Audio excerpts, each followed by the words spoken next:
There's things like that in there.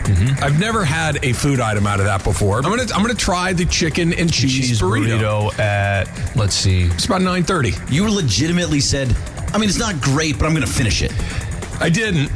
And for our YouTube viewers, you can see this right now. That is the thing that came out of that vending machine this morning. Piece or two of very unseasoned, bland chicken.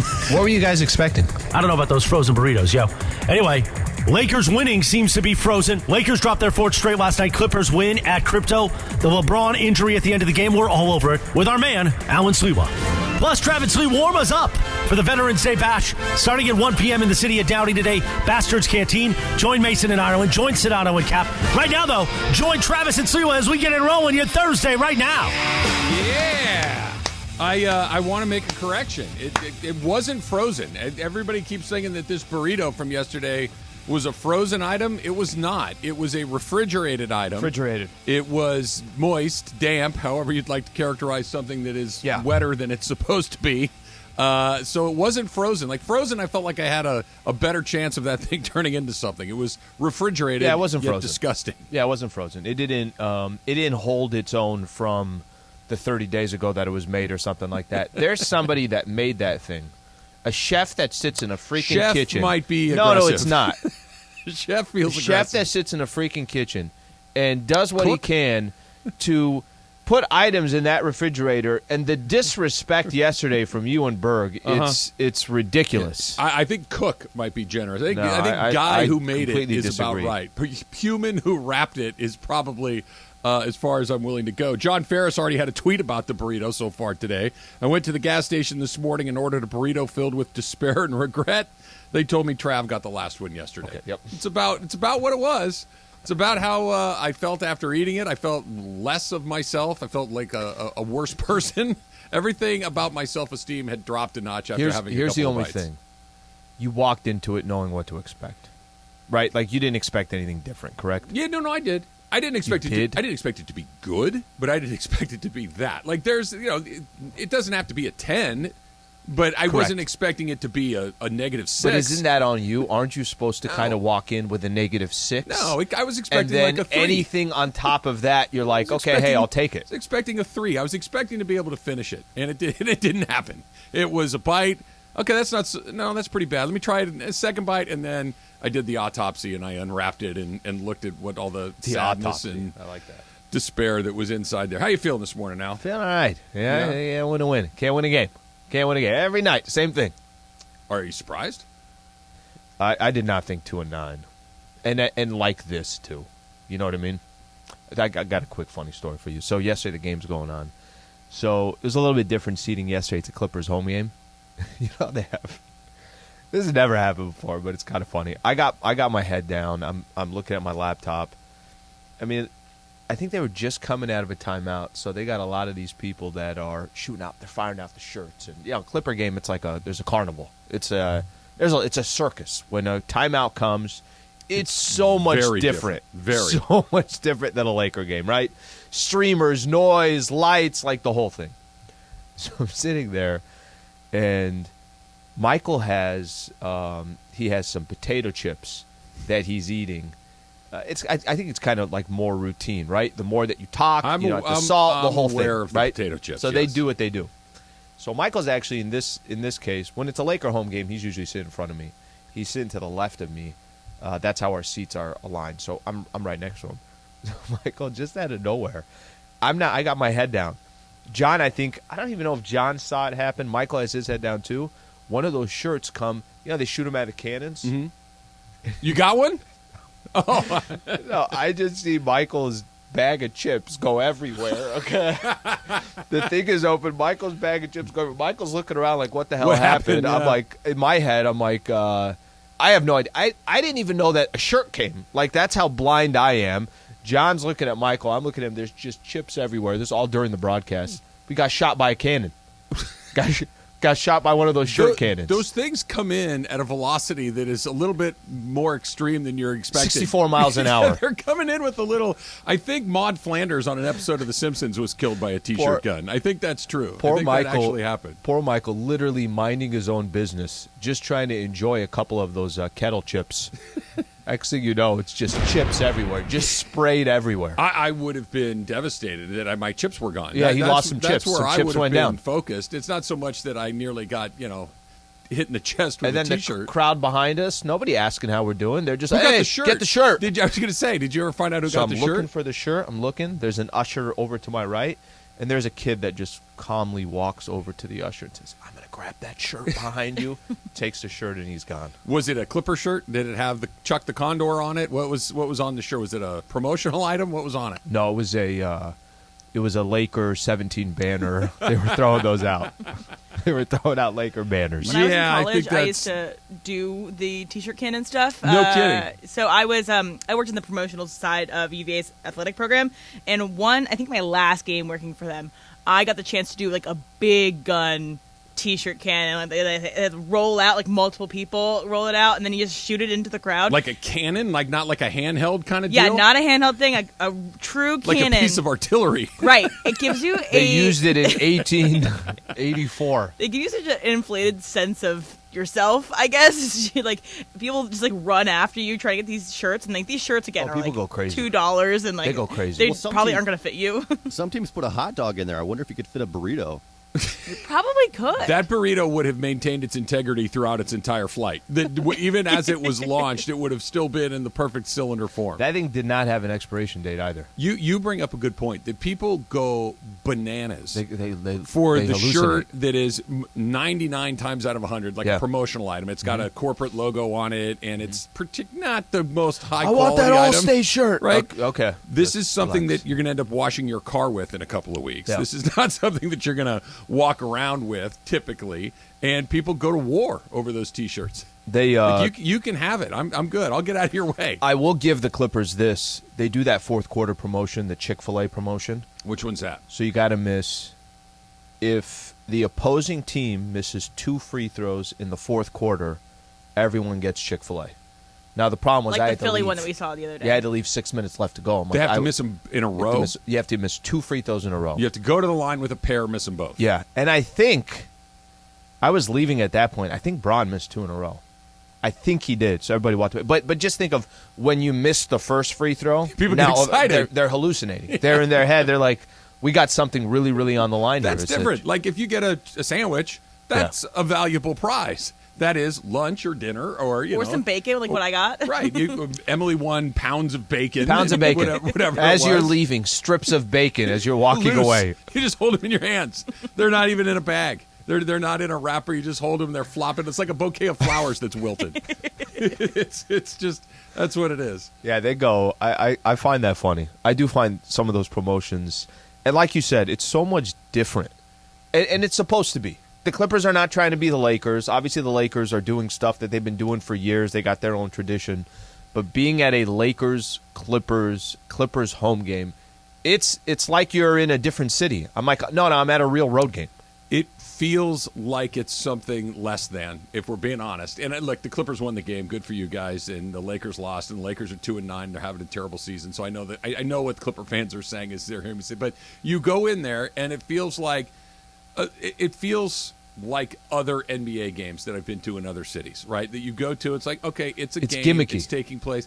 Yes, it is. Which you're and right listen, about that. I don't even say But that trying to not be in a bad way. disrespectful. Exactly. It's just it is. It is gimmicky. It is formulaic. It is. This is what this place is, and it's like being in Portland or Denver or San Antonio, Dallas, right? yep. It's just that they're all kind of the Lakers. You go in there. There's a sense of history. There's a sense of elegance, for lack of a better word, of something there. And then, at least historically that's true. And then they play, and then it all kind of goes out the window at that and again, point. But I think it's a very, just the energy in the building is very, very different. There's this is important simply because it's a Laker game, as opposed to this is important because it's an NBA game.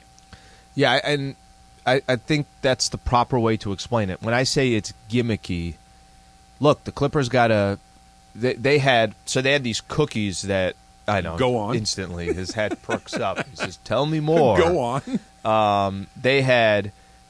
It just said Intuit Dome 2024. It was In the media room? It was actually on our seats, Okay. which is a little bit interesting. Did everybody get one? Or I just think for the everyone media? got one, Okay. yeah. Funches didn't get one. I told him if he wanted half of mine, I broke off a piece. Funch I'm like, for you, just have Funch. some Funch. And he did ask. He's like, is there... Do you know what he said to me the other day? You know how Jorge has all the oranges that he's been bringing in? And I had one last night. we were- Somebody forgot Dude, one in their room. It was gone. I've got 3 in my car. I truly do. They're on the front seat, and I eat them as I drive around. But Funchess said to me that, oh, yeah, I'm hungry because I've been on this program. I'm trying to lose some weight. Funchess is telling me that he's trying to lose. Funchess weighs like 107 pounds. He's like what is Funch? 6 foot, 6'1", something like that? That's not good, bro. He's If like, I'm Funches is trying on to a lose some program weight. losing weight, then I've we never are... felt worse about myself. Ever.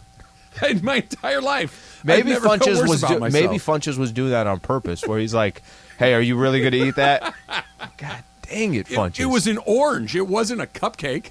You know what I mean? It's not Too like much sugar, I guess. Yeah, it's not like I had some triple cheeseburger in my hand. I It don't was even know an where the hell I orange. was going. This cookie had Intuit Dome on it. He took and half your cookie, is what you were saying. I ended up not taking any of it, but we're saying that they're trying to listen. On the floor, we're going to talk about the Lakers. They've lost 9 in a row with the Clippers. Ty Lue is 9-0 against the Los Angeles Lakers. That's remarkable. So I'm not trying to, if we're going to break down, and we'll break down the actual game, but just the experience at a Clipper game, it is so different than experience at a Lake game. And when they get that thing built, the Intuit Dome in Inglewood, it'll be the first time that they actually have their own identity, their own thing. Whoa. No. Do you not remember the splendor and glory that was the Los Angeles Sports Arena? I mean, I understand it's been a while that they've been in Staples Center for 20-plus years, but as somebody who grew up here, as somebody who attended Clipper games in the sports arena, I'm not going to allow you to disparage What else was at wonderful What else was at the location. sports arena? SC basketball. That was more important. Yeah, the circus, ice capades, the same thing that comes through now. And the difference there, too, or not the difference, the same thing, they didn't own that, right? They didn't own it, the correct? city owned it. I think Oh, it was yeah, part, yeah, I yeah, think you might the be right. county or the city or something. It was the single most depressing place to No, go it's to do not. anything. No, it's not. Do you want to know the most depressing place? You're going to say the San Diego Sports Arena? Yes. But that's not, they did not, well, I guess they did have the Clippers, didn't they? Back in when the Clippers were in San Diego. They left in '84. Yeah, I think that's where they play. I'm almost Yeah, I positive think that's you're right. where they played. Yeah, you're right. So, but the Clippers. Oh, yeah, they were- had to, because that sports arena has been there since 1773 in San Diego. It was that place is bad, but they only played there for 5 years or whatever it might have been. The Clippers played in the sports arena for a long time. Yeah. The USC basketball, until Yeah. they built the Galen Center, played in the sports arena for a long time. Let me tell you the place why. was such a blank If box. we're going to argue about which one's worse, that one still exists. It's still there. Okay? Fair enough. And on top of that, they had an NBA By the way, game every there time I drive by 4 that years place- ago, and water was seeping through the floor. Every time I drive by the sports arena in San Diego, I'm like, I should probably get out of here. It's one of those places, I don't feel great being next to this place. That place, that area, Rosecrans, I think Rosecrans the street's on. Yes. It is a lot of cars there. Yeah, there's a lot of cars. There's a lot of everything Yeah. right down there. John and I would have had the same experience we had in Vegas at the could have done that in San Diego. Whatever you want is right there. For better, for worse, and everywhere in between. If you want it, Did it's you ever down say there. anything's worse than the San Diego Oh, Sports Arena? you have never been. I've been to both of these places, and the sports.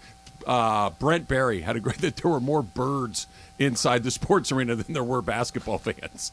That it had an infestation of sparrows that lived inside the building, and there were multiple generations. The court would literally have droppings on it as NBA basketball was being played. Trying to see if there's what upcoming events are there that you and I are going to go to. I guarantee you there's some sort of ice show, there's a concert, and some sort of swap meet. Those are the 3 things that are at the San Diego Sports Arena for sure. All right, Darvin Ham says that Laker fans, Laker players, that they need to remain optimistic.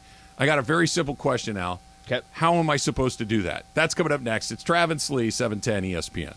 Are you hiring? What type of role are you hiring for? Whether you need to hire a civil engineer in New York or a mascot in Missouri, ZipRecruiter can help you find qualified candidates fast. Their matching technology finds people with the right experience. As part of the Subaru Love Promise Initiative, ESPNLA and Subaru's Southern California retailers have teamed up to recognize and award a student scholar athlete $2,500 in cash as part of the Subaru Loves to Learn campaign. High school coaches and parents, nominate your child or student who have excelled in the classroom and on the field. Go to ESPNLA.com. Subaru gives back to its community, not because it's good for business, but because it's the right thing to do. Love. It's what makes Subaru, Subaru.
Continues. Happy Veterans Day to all of you out there that have served. Thank you very much for doing what you do. If you are in and around Downey, why not go to Bastard's Cantina today and check out Mason and Ireland, Sedano and Cap, and 1 to 7. hang out and have a good time. Celebrate Great. the Marine Corps birthday. Celebrate Veterans Day. So that's not a bad way to spend a Thursday afternoon. Sounds like a great way of spending a Thursday afternoon. Watch the Falcons and the Panthers. Take that part out. Legendary Thursday night. Al Michaels has to want to jump off a bridge, What is right? happening on these Thursday night games? This one was another one. I'm like, you got to be kidding me. Next week, it's better. Next week is Tennessee and Green Bay. I actually looked ahead, but it is just a series of, you can miss that. I personally love them because they're so dreadful. They're funny. But tonight could be another one of those. The NFL games, especially the NFL, right? Like, a game that you thought was going to be bad before the season started could very easily end up being a good game. I swear Thursday Night Football, they're 14 of 14 so far this year, and they've only played, I think, 9 games. A couple of the games have been okay, but the matchups have been I'm saying the matchups. Absolutely dreadful. Yeah. Well, I mean, and you're going to get bad football because it's on short notice and everything else. I do want to give you a little bit of a follow-up, Slee, that I did redeem myself from the burrito yesterday evening, that I made chicken tacos at home last night. spot on. I couldn't have that be my last experience with. I don't even want to call what that thing out of the refrigerator was Mexican food. Oh, it wasn't. That's Mexican food. Yeah, it was. I don't know what it was, but it wasn't Mexican food. But freshly made chicken tacos last night. A little cilantro, onion, a little of lime from Jorge's tree. Basically, Jorge is my produce vendor. Yep. He's giving anything me citrus I need. And an avocado from his tree citrus. too. Yeah, so we've got to go. It was When I good. bring people from out of town who've never had Mexican food, bring him to the fridge. come here for a second. Open up that fridge real quick. That Just got to makes- scan the code. It makes Taco Bell taste like you're in Cabo, right? It just that whatever that thing was. We're gonna regret. You know, something like whether it's a bad date or a really bad meal or a bad travel experience where you never kind of Gotta fight the fight. It's like, hey, it's not as bad as blank. It's not as bad as the time I went out with Mary, and it's like it's never gonna be that. That was that moment for me yesterday. Poor Mary. It's jacked up. I like to pick names from basically the 1940s. Mary's Dorothy. Mary's Dorothy's a good. good. Barbara. Barb. But see, there hasn't been a Barb from California, I don't think, ever. Barbs are from the Midwest. Oh, meet my wife, Barb. That's how they say it. I know a few. Yeah, I'm sure you From do. North Dakota, too. Damn right you do. I have an aunt, Barb, who is from Chicago. We call my Aunt Barb. Aunt Barbie, though. We call her. We make it a little But more that's cute. more Southern, right? That's. She's actually Northern. She's from Pittsburgh. So Oh well, it's different. okay. Well, From then Pittsburgh. Pittsburgh has a different accent. I can't do that, but it has a specific Yeah, sound these guys to it go as well. downtown. You know, I don't know. That's about it. It's a little more Midwestern than you think, but it's downtown is like the big Pittsburgh. Yeah, I don't that know was of pretty good right another- there. I don't know of another. Her New York, New Jersey accent might be the best that I've ever heard. It's the best I've ever heard. I'm walking here. Look how good that is. Look how good that is. Can you terrible. please do Sorry. one factor cap? Okay, I'll maybe That for your would be birthday pretty next good. Jersey. year. Next year. That would be year. pretty All good. Jersey. Travis, your crates are gone. Did I hear this right this morning? Yeah, I noticed. I actually noticed this morning. I couldn't even tell you when they actually were gone, but I noticed that they were gone this morning. So they could have been gone for a couple of days, but I'm getting ready. You know, there's a ton of dew on the car, so I hit the wipers and I'm looking out and I'm like, oh. And part of it is that the sun is up now when I'm leaving my house. It's not Yeah, dark anymore. Like, oh, the crates are gone. So that only took 6 months. So wide open driveway now. You see the garage, everything. Yeah, you can see the garage, the same garage that the guy drove through. Coincidence that Poor they're guy. gone, or do you think me bitching about it on the radio may have accelerated the process? No. Because they were there for a long time, and I finally mentioned it, and they're gone within a week. I think it's a coincidence, but I I'm think not coincidence. entirely sure. Does Yeah, he I- know what you do for work? Literally, other don't than when make- he drove through his garage and I went to make sure he wasn't dead, I've never spoken to him. That's the only time I've gone over there when I heard good that. neighbor. I went to go big make sure he fan. wasn't hurt. That is a good neighbor. Yep. That's all I'd want if I drove through my garage. Hey, are you dead? No, I'm okay. All right, later. That's really all I'm looking for. When am I supposed to go over there and bake him a pie? I could hear him even say, you know, when the whole garage situation's going on, hey, are you good? Yeah, I'm okay. Okay, sounds good. Just FYI, your grass is really getting tall over here. I got to get out of here. It And then you're was gone. it was literally, I heard this terrible crash. The whole block came out, right? It was that loud. Like everybody within block party. a 4 or 5 house, little circle kind of Yeah. came out. Yeah. And we're all looking. We couldn't quite figure out what it was. And then all of a sudden you hear this engine revving and you see the car kind of going back and forth inside the garage. And I go over there and hey, is everything okay? Are you all right? No response. I get a little closer. The car's still running. I don't want the thing to come flying back and catch me. Hey, are you okay? Are you sure you're all right? And then finally the door very slowly opens. He goes, yeah, I think so. I don't know what happened. I don't know. So I checked in, made sure he's okay, made sure the person in the house was okay, and then I went back inside and did my podcast. Sure. No, I'm sure you went right back to your normal life. All right, I quick. told the kids, hey, you're not going to believe what happened. This guy drove through his Lock garage. the door. ESPNLA and Subaru have teamed up to recognize and award a student scholar athlete $2,500 in cash. What a great promotion here. For all you high school coaches and parents, nominate your child or student who have excelled in the classroom and on the field.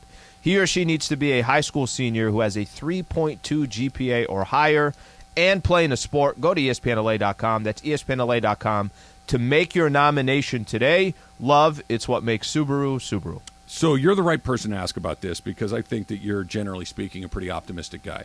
I think that you are positive, that you are trying to find the thing that is good about a thing. And you're trying to find, hey, no, if this turns around, then it's going to be all right.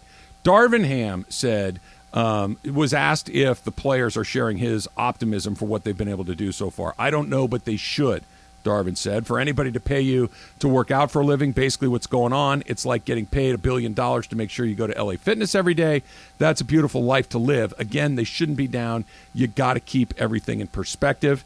He went on to say everything that we've been through in society, like COVID, all of that, you got to be thankful to be outside and be amongst the people doing what you love. It's a beautiful thing. It can't be lost on you.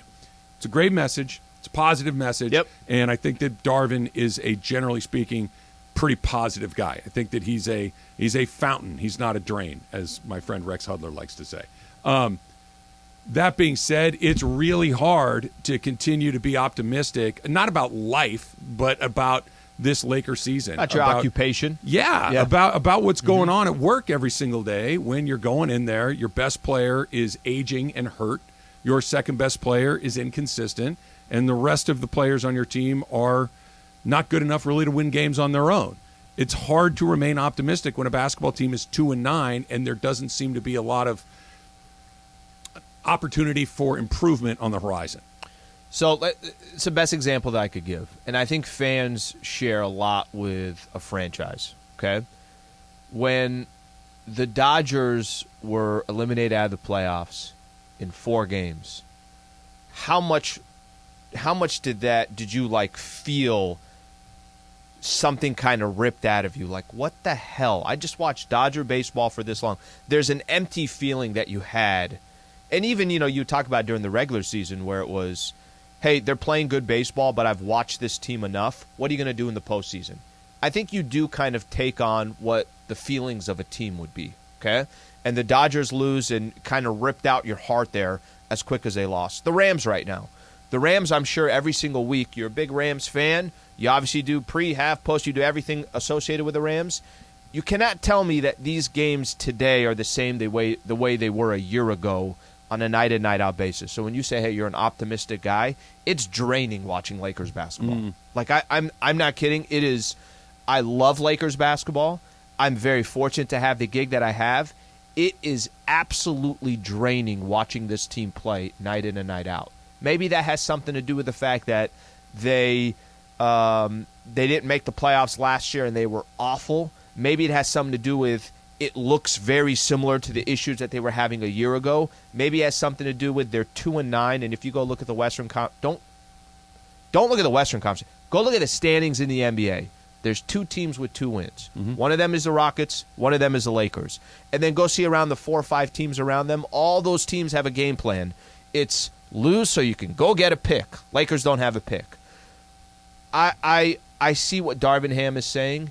Impossible that team and those players are not walking onto that court, at least in my opinion, with their heads down and their shoulders shrugged and saying to themselves, why is tomorrow going to be any different than yesterday? Well, yeah. I mean, that if that's true after 11 games, oh boy. I mean, you've got, what is that? You got 71 left? I mean, if it's head down and we're expecting to lose with 71 games, I don't know if that's how season, they feel, but hell, as somebody that is watching the team every night, I feel that. Do you feel? I had somebody say this in the postgame show yesterday.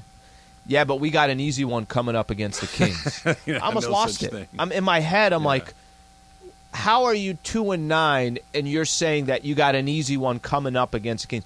There is no game on that Lakers schedule that you're not saying to yourself, oh, that could be a loss. Oh, that could be a loss. Oh, that could be a loss. You just go down said the list. Yourself, Al, they have the fewest wins in the league. Why would anybody think that the Lakers are going to be I don't know. Hey, we got this one. I mean, they're going to win more games, obviously, but the Sacramento Kings, sorry, Taylor, have twice as many wins as the Lakers. Hey, they they're have 4 and 6. Yeah, they've got 4. Why are you apologizing? They're fine. He's happy. They look like they're in a great spot. But and this is where I get, like, I don't want to say confused. That's the wrong word. But just discombobulated with the positivity message. It's like, because I'm generally not, right? I'm generally more realistic, I like to think. Some other people may say pessimistic. But this is what I expected mostly. Maybe not quite like this, but it's in the neighborhood. It's close enough. that this is, hey, we're on the right track, or we've got to remain optimistic. Okay, but why? To your point, that there isn't help coming. I mean, I guess they can make a trade, but this team, LeBron just got hurt, right? When he walked off the court in the fourth quarter last night, it literally went from a season that has gotten off to a really difficult start to arguably the worst case scenario, where LeBron James is in year 20 and he's getting those injuries that just kind of pop up out of nowhere, where he goes to make a cut or make a post, and next thing you know, he's got a groin injury. These are the sorts of things that happen to players in their 20th year. It's life, it's sports, it's what happens. But at least prior to the injury, and we'll see if he plays tomorrow night or how long he's out, if he's out at all, you could say, hey, look, LeBron's going to get better because he's gotten off to kind of a crappy start, and now all of a sudden he's hurt. And this is the guy that you're going to have to lean on the most to begin with. And what was already incredibly difficult is now more difficult. It's not trending it's actually trending in a worse direction. Yeah. Bron, since he became a Laker, and I think, look, it's easy for us to sit here and say, all right, well, he's in his 20th season in the NBA. Let's not forget, and this is, again, just comes with age. Go look at any player that's played this long in the league. Go look at guys in their 16th year, 17th year, 18th year. Bron played 56 games last year. Played 45 games the year before that. 67 games the year before that. That's the only season that he played 60 games plus for the Lakers. Played 55 in his first year. Remember, he missed those 17 games with a groin injury. He said it's not like that, but we'll see what happens. It's not like Bron hasn't missed games. And now you're in your 20th season, and now you're playing for a team that is so dependent on one or two guys who, by the way, LeBron and AD can go get stats. Bron, I looked at the box score yesterday, and I guess just, as the game flowed, I wasn't paying that much attention. You know how many points he had yesterday? He had 30. I didn't feel 30 points. No. Well, he got hot. He was hot to start, then he was ice cold, and then he got hot, and then he got 12 hurt. of 22 from the field. Yeah. But he didn't even miss like 8 in a row at one point. Or 7 out of 8. It's weird. It was a weird night. But just think about that for a second. He dropped 30, and I looked at I'm like, wow, he had 30? How many times do we say that about Anthony Davis, too, where it's like, you're so dependent on these two guys, but you're also not feeling these dudes' stats the way that the stat sheet may say it. Curious if any Laker fans have a sense of optimism and where they are, and if so, why? I'd like to hear it because I'd like to tap into it if I can. Richard Jefferson, one of LeBron's former teammates, had an interesting read on why LeBron is here in the first place. That's coming up next. It's Travis Lee, 710 ESPN. All right, Stat Hero. Veterans Day is coming up, and this Thursday, 710 ESPN, going to be throwing it down in the city of Downey to celebrate the 247th Marine Corps birthday and Veterans Day Bash. We did this last year. We're back at Bastard's Canteen, the city of Downey. It all gets started with Mason and Ireland at 1 p.m., then Shitano and Cap, all broadcasting live. Plus, yes, we're going to do live imaging that day, live on remote. So join us all, the city of Downey, this upcoming Thursday, 21 and over to get in, a Veterans Day Bash at Bastard's Canteen.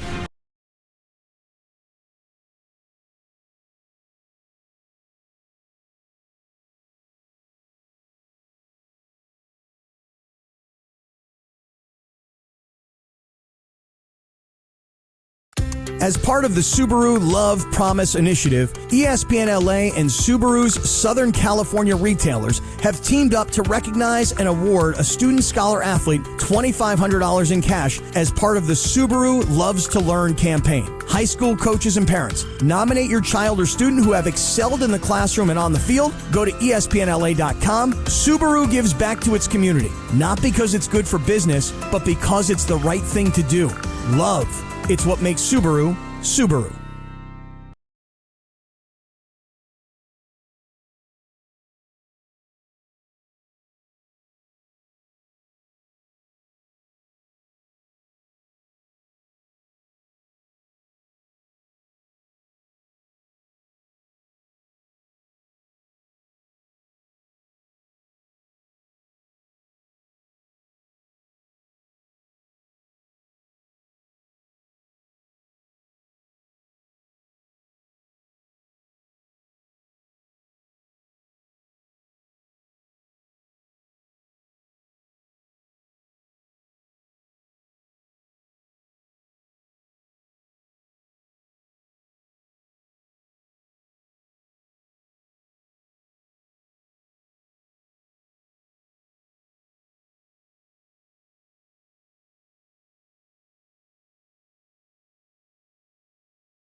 Coming up today after Travis Lee at 1 p.m. this afternoon, we are broadcasting live from the city of Downey, downtown Downey, for the Veterans Day Bash, the Marine Corps birthday Bastards Canteen, 11045 Downey Avenue in Downey. Come on out and join us. Press the flesh with us. Going to be an afternoon party as we salute the troops and have some fun too. 1 p.m. Mason and Otto, and 4 p.m. Sedano and Cap, live from the city of Downey today. Live in your radio or in your AirPods. Right now, Travis at Sliwa.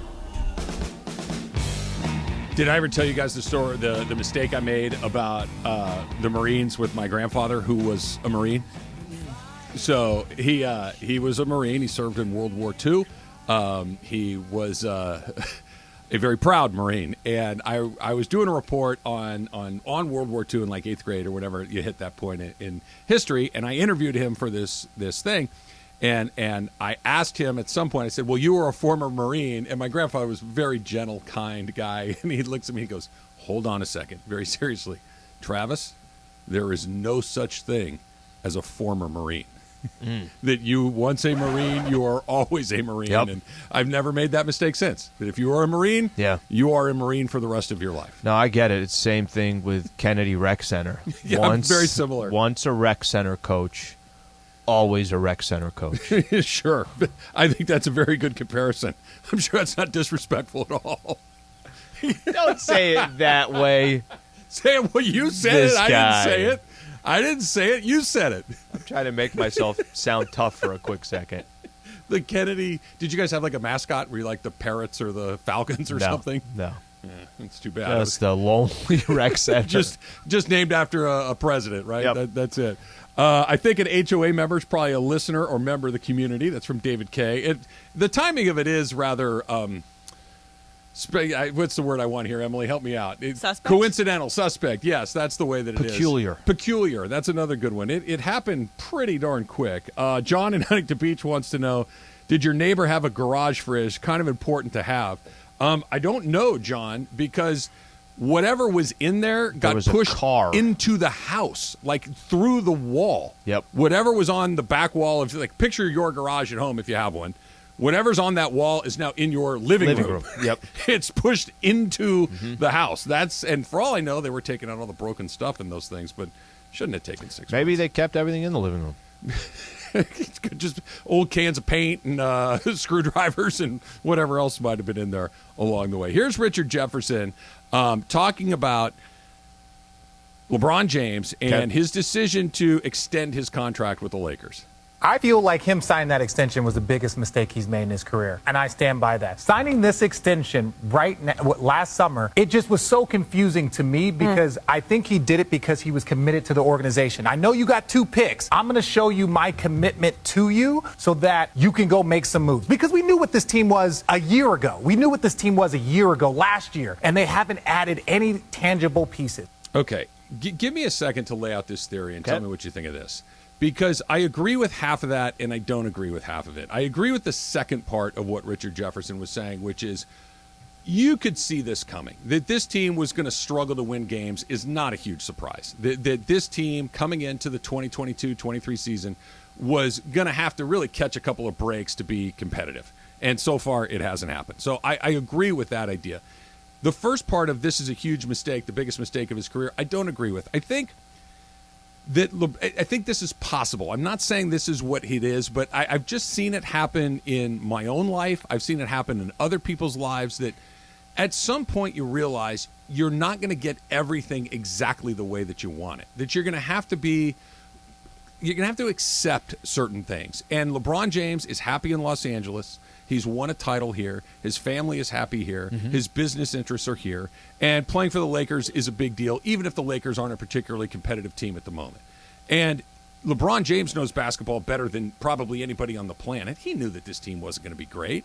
He knew that this team was going to have to be a trade or two just to get average, right? So this idea that he's caught by surprise in all of this, I don't think is fair. I think he realized, you know what? The end of my career, I'm okay. If this is how it goes, not that he likes it, but I'm okay with the possibility of this maybe being the reality of my last couple of years, where maybe if we make a trade, we can be better. Maybe if we make a trade, we get in the playoffs. But this could be the way that this ends. And I think that there's just a level of acceptance that comes along with something like that at a certain point in your life where, you know what, I'm not going to get everything. I've accomplished everything there is to accomplish as a player, as a person in this league. If I'm not the greatest of all time, I'm damn close to it. I'm going to break the scoring record. I'm okay with this. I don't know if I get where you're coming from, and maybe there has to be some of that, because to think that, hey, it's a lock if I stay here for a couple more years, we're going to be competing for an NBA championship. Obviously, it'd be a little crazy to think that if that was the case. But think about what comes with not winning with the Lakers. Okay, LeBron won an NBA championship for the Lakers, and that no one could ever take that away. And it's an unbelievable accomplishment that only so many greats have won a championship with the Lakers. It's a great accomplishment. Lakers hadn't won a chip in 10 years, and LeBron helped them bring one. But he's got this season and next season guaranteed with the Lakers because of that extension, and potentially a third year if he'll have his player option. You think that he would be okay with a 2-9 start, a team as bad as they are, the chatter that comes with losing in LA for the Los Angeles Lakers? He's going to pass Kareem. That's going to happen. Most likely going to happen this season. Mm-hmm. That obviously is an unbelievable accomplishment, one of the best accomplishments in the history of the NBA for specific individual stats. But, Trev, there's also so much chatter that comes around the Lakers. Yeah. And I don't disagree with, you're right about the whole, maybe he just knew that I'm leaving Cleveland and this is my last stop. Yep.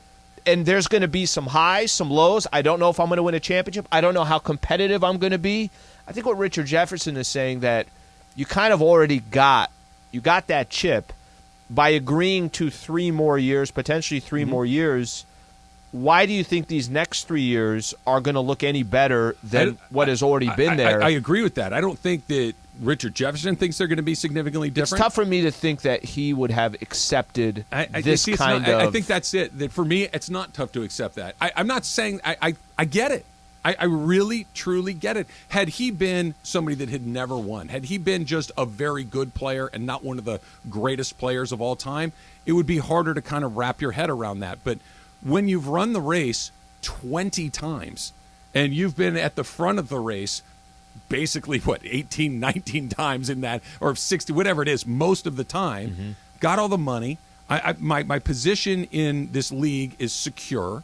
That a couple of years that are mediocre or less than that doesn't really change that. Maybe it changes it in the mind of some Laker fans, but I do think, because there's no way... It doesn't change him. No, I know what you're saying, that. It doesn't change what he's accomplished. Know it was coming. You know what I mean? Like, LeBron James is way too smart of a basketball person to have seen the lay of the land, to know where he is in his game. He's played with Anthony Davis for a while. He's seen the trajectory that his career is on, and he knows the amount of flexibility they have, or don't.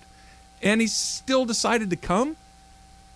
What other explanation can I get to other than, I think he's okay if it goes like this. And not that he likes it, and not that they're not going to try to fix it along the way, but if this is what it is what it is. I think that we all hit that point at different points in our life. Maybe he's there. I think I see LeBron as somebody that I don't think he wants to just throw away these final couple of years, and this is what it is. What would he do? And that's the other part too, Al, is that it's interesting to me. It's not like there's a ready-made place for him to have jumped to and say, okay, I got another shot here, there. There wasn't a place like that. But you know what he could have done? Which maybe this just also comes with the, let me cash in on everything, and if I end up staying here for the rest of my career or not, I think he's obviously going to get paid what he feels like he needs to get paid. I don't think there's an already made-up place, but I think he could have easily said, I'm going to play out this year, right? When this year is over, he could have kind of fallen into the same thing you're saying. I have every intention of coming back. However, can we clean up some of this stuff? Can we put some pressure on the organization? How? Like what? Well, Russ's contract will expire. And I'm not saying that and maybe you don't try. And by the way, maybe you do say at some point, okay, what can we get for Anthony Davis? There's stuff that they can do. I'm in complete agreement with you there. This isn't just put your feet up and drink wine and I don't care what happens. It's not that, but it's, hey, maybe we move AD, maybe Russ comes off the books, and we'll give it a shot. We're going to try, but I'm also not going to move my family. I'm not going to go have a year. It makes a lot of sense to me to just say, let's do everything we can, but if it doesn't happen, I can live with it. Not try, but I'm okay with I get what whatever you're the saying. result is. I get that think angle. That's a real possibility with him. Hey, did you see? Coming up next, it's Travis Lee, 710 ESPN.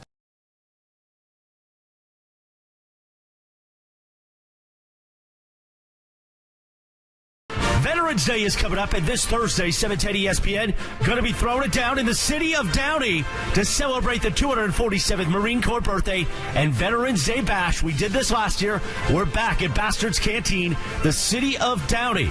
It all gets started with Mason and Ireland at 1 p.m., then Shit, Otto, and Cap, all broadcasting live. Plus, yes, we're going to do live imaging that day, live on remote. So join us all, the city of Downey, this upcoming Thursday, 21 and over to get in, a Veterans Day Bash at Bastard's Canteen.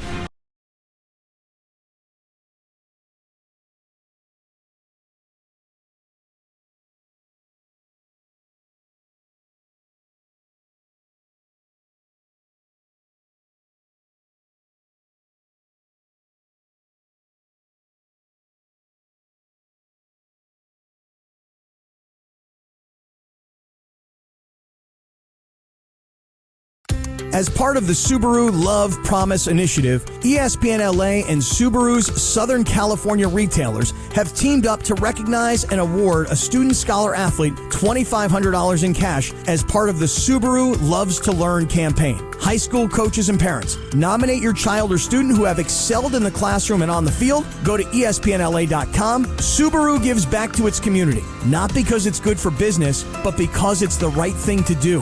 Love. It's what makes Subaru, Subaru.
Asks Lee, we do this thing. It's called Hey, Did You See? Did you see that? I thought I did it. Did you see the memo about this? I mean, I'm excited. You can tell by my read. Hey, did you see? So hey, did you happen to see? It's time for Hey, Did You See? Hey man, did you touch my drum set? Have you read this? Right now on Travis and Sliwa. Have you eaten the burrito out of the refrigerator yet, Taylor? Are you considering such a maneuver? There was only one. Yeah, there's not. When the next one comes back after the rave reviews, will you indulge? We had the right idea with the Tapatio. Yeah, Can't go mess ahead. up with this one. Yeah, eat that with Tapatio. Let me know how it goes. Tapatio can kind of drown out anything. Go I feel ahead. like. I'm with you. Let's find out. Split it. I'll go half and half with you. Let's find out. But you pay for it. That was the only saving grace. It $5 wasn't is- expensive. $5. I don't know. That was a small. The burrito. sandwiches are like $3. Are they really? Yeah, I'm you gonna got ripped get off. one during the break. Okay, guys. Did you see that a Florida traveler tried to stuff a gun into a raw chicken and take it on an airplane? So this was reported on the TSA Instagram account, which is a hilarious follow, by the way. It's full of dad jokes, if you're interested. But my question is, Sliwa, would you rather work for the TSA or the DMV? TSA. I feel like the DMV, I don't feel like there's enough action, right? Like, I think it's going to get... DMV, it's kind of the same thing every day.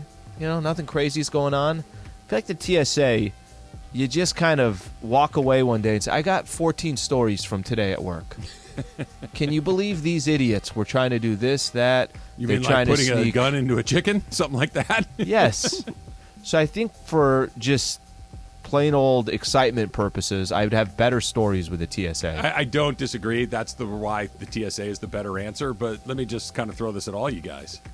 Have you ever seen any of those TSA people that look like they're enjoying themselves? I mean, and the DMV people are this exact same way, right? Everybody looks like they're just trying to get through their day, get to the end of the line, and go home and enjoy their lives. But the TSA people look just as bored as the DMV thing. I don't even know if the gun TSA chicken, people just take it too serious. well, they kind of need What if you to. have to That pat part, people yeah. down? Yeah, I mean, Yeah, but when you're going through, right. when you're going through a detector and everything else, like that's going to tell you what's going on. Hopefully. Yeah. I mean, let's hope so. I hope that machine is up to the job that it's supposed to be doing. And you have to go to the airport every day, deal with traffic every day. All that stuff is terrible. But here's another reason why the TSA You may love be, LAX. The I don't wanna go every day. stakes are much higher at TSA, right? That if you make a mistake there, something really awful could happen. If I make a mistake at the DMV, somebody doesn't get their My address registration. is off. right. So it'd be more interesting, but the stakes are far higher. I wonder if you get flying perks. Probably not. Maybe you get like automatic clear status where you can kind of cruise every through the 5 line. years. I don't know. Clear Yeah, check. I do Something in like TSA. that. More I think about it, go get some coffee in one of those, going to get some food in the... You could buy a $12 Big Mac in the Just airport everywhere. every day. By the way, what's up with that? Like, Oh, I know what's up with it. You don't have a choice. Well, I understand, but why do I still do it? Maybe is the question. Eat a meal Because a before Big you Mac, go. what's a Big Mac? $5. You just round them. You go to the airport, it's 10. It's I like, know. just get the Big Mac on the way Forget in. the Big Mac. You just get a bottle of freaking water. All of it. They're like $7. Okay. What am I at SoFi? Next up, guys, did you see heavy snow landed atop SoCal mountains Tuesday, prompting Bear Valley Unified School District to close their schools yesterday? So I know you guys didn't grow up with snow days. So how do you envision a young Travis would have spent one? A snow day? Yeah. I don't ski. I don't snowboard. You know what I would have been? You know what I would have been very good at? Snowball fights. Yeah. I would have been good Yeah, at. you'd have like a change up. I would have gone out early in the morning. I like to get up early in the morning. I would have made like an entire armory's worth of snowballs, stacked them up Like in an my elf. backyard, like Elf, exactly right. And I would have been the Nolan Ryan of snowballs. I would have gone out there and thrown them at passing cars, friends, my brother, my mom, my dad. I would have loved to throw snowballs at things. Yeah, that's the way to do it. You know, I'm same time. I'm not a snowboarder. I'm not, any of that stuff. I mean, a snow day, you could just stay inside, drink you hot can. cocoa if you want. You can. You could do that. You can play some board games. You could do all that I'm stuff. assuming under your thing though, this but I is want to a be outside for the snow LA because we don't snow get day, it. so yeah, we don't get it. it. So I want to go. This isn't Iowa snow day where this is Wednesday and it's just snowing again. I want to go enjoy it. 200 days a year. We get Hop one on of the these. 405. Yeah, exactly. You know what happens here? We get some snow, and everybody's we're going up to Big Bear. We're going up to Julian, whatever. We go looking for the snow. 'cause Where? snow ain't Okay, gonna I have a find buddy that says he goes to Julian. I thought he was making that up. Is that a real place? Where is Yeah. that? Julian is east of San Diego, past Alpine, probably about 45 minutes. No, I'd say about an hour away from downtown San Diego. So basically Arizona. yes. Okay, it's like we're going to Julian. I'm like, that's a fake place. That's cool like, place. That's a code for going Cool, to do small something you're little not supposed place to and do. great pies. Known for their pies. Small tip: it is illegal to throw a snowball at a moving car. Yeah, that Yeah, might that not one have was stopped. aggressive. Like when I heard But- that one, I'm like, what do you... What you said, Kid Travis, right? Yeah, Kid Yeah. Travis. Kid Travis was making bad decisions. Adult Yes, Emily I would don't call the cops. I don't believe you were making I'll that tell bad you, of You decisions. got to find him first. We'll talk off. There's YouTube and stuff in here. I don't know the statute of The- limitations. okay, on but some just let me things. tell you something. The look you gave me was like, we robbed a bank, Not rob banks. We did stuff we should not have been and doing. let's just say somebody got injured. No, well, not the bank part. We'll leave it at that. One more, guys? Sure. Okay, so do you want the Bruce Springsteen, hey, did you see, or the Rainn Wilson one? Rainn Wilson. Okay, did you see actor Rainn Wilson says he's changed his name to Rainfall Heatwave Extreme Winter Wilson to bring attention to the world's impending climate crisis? So if you were to change your name to bring attention to any cause, what would it be? Slee. Sliwa trade AD. Nothing Lakers. I'd be nothing Lakers. All right, trying to find a good cause. I don't know what I'd change my name to, but I think the cause would be, we have this here, obviously have it all through California, homelessness. I mean, just everywhere. It's obviously an issue. So any way you can kind of raise awareness towards that sounds like that'd be incredibly important. I'm kind of doing like a little sound out phonetics thing on Allen, Sliwa, homeless, apartments, temporary house. Like I'm trying to find the little hook. What's your middle name? Elias. Alan Elias. I'm gonna have to Slee-Row. What's that? Never mind. Slee-Row. Well, yeah. Let's get him off Slee-Row. Yeah, right. that's not bad. Something That's like not bad. that. That's not a bad way to do it. Good job, Taylor. I would want it to be climate too. That I don't. You guys may have noticed that I mention this periodically, but the fact that it's 100 degrees on Christmas now worries me a little bit. That's just me. I don't know. Maybe I'm weird like that. I will tell you this. Had some great rain these last couple of days. We needed it. See, this is the you're not wrong. We absolutely did needed that. We needed it a lot. But this thing, it rained yesterday. Yeah, I understand. But when was the last time it rained before that? I was in junior high. So maybe we should start to pay attention to some of these Mine things. is Emily, Ticketmaster, competitive prices, service fees, Hebel, because I don't want... It's ridiculous what buying a ticket to a concert, to a game anytime now is, because the service fees are insane and the competitive pricing drives it up like $1 trillion. Have you guys booked on Airbnb recently? No. Been a while. No? I don't know if this is just a newer thing, but, bro, these fees now... The cleaning fee is more than the actual renting the place. Is it cheaper to go to a hotel now? I'll clean it. If I clean it, can I save the $250? And mop. Bring your Clorox and your scrubber. DeMarco Farr is in the house. He joins us next. It's Travis Slee, 710.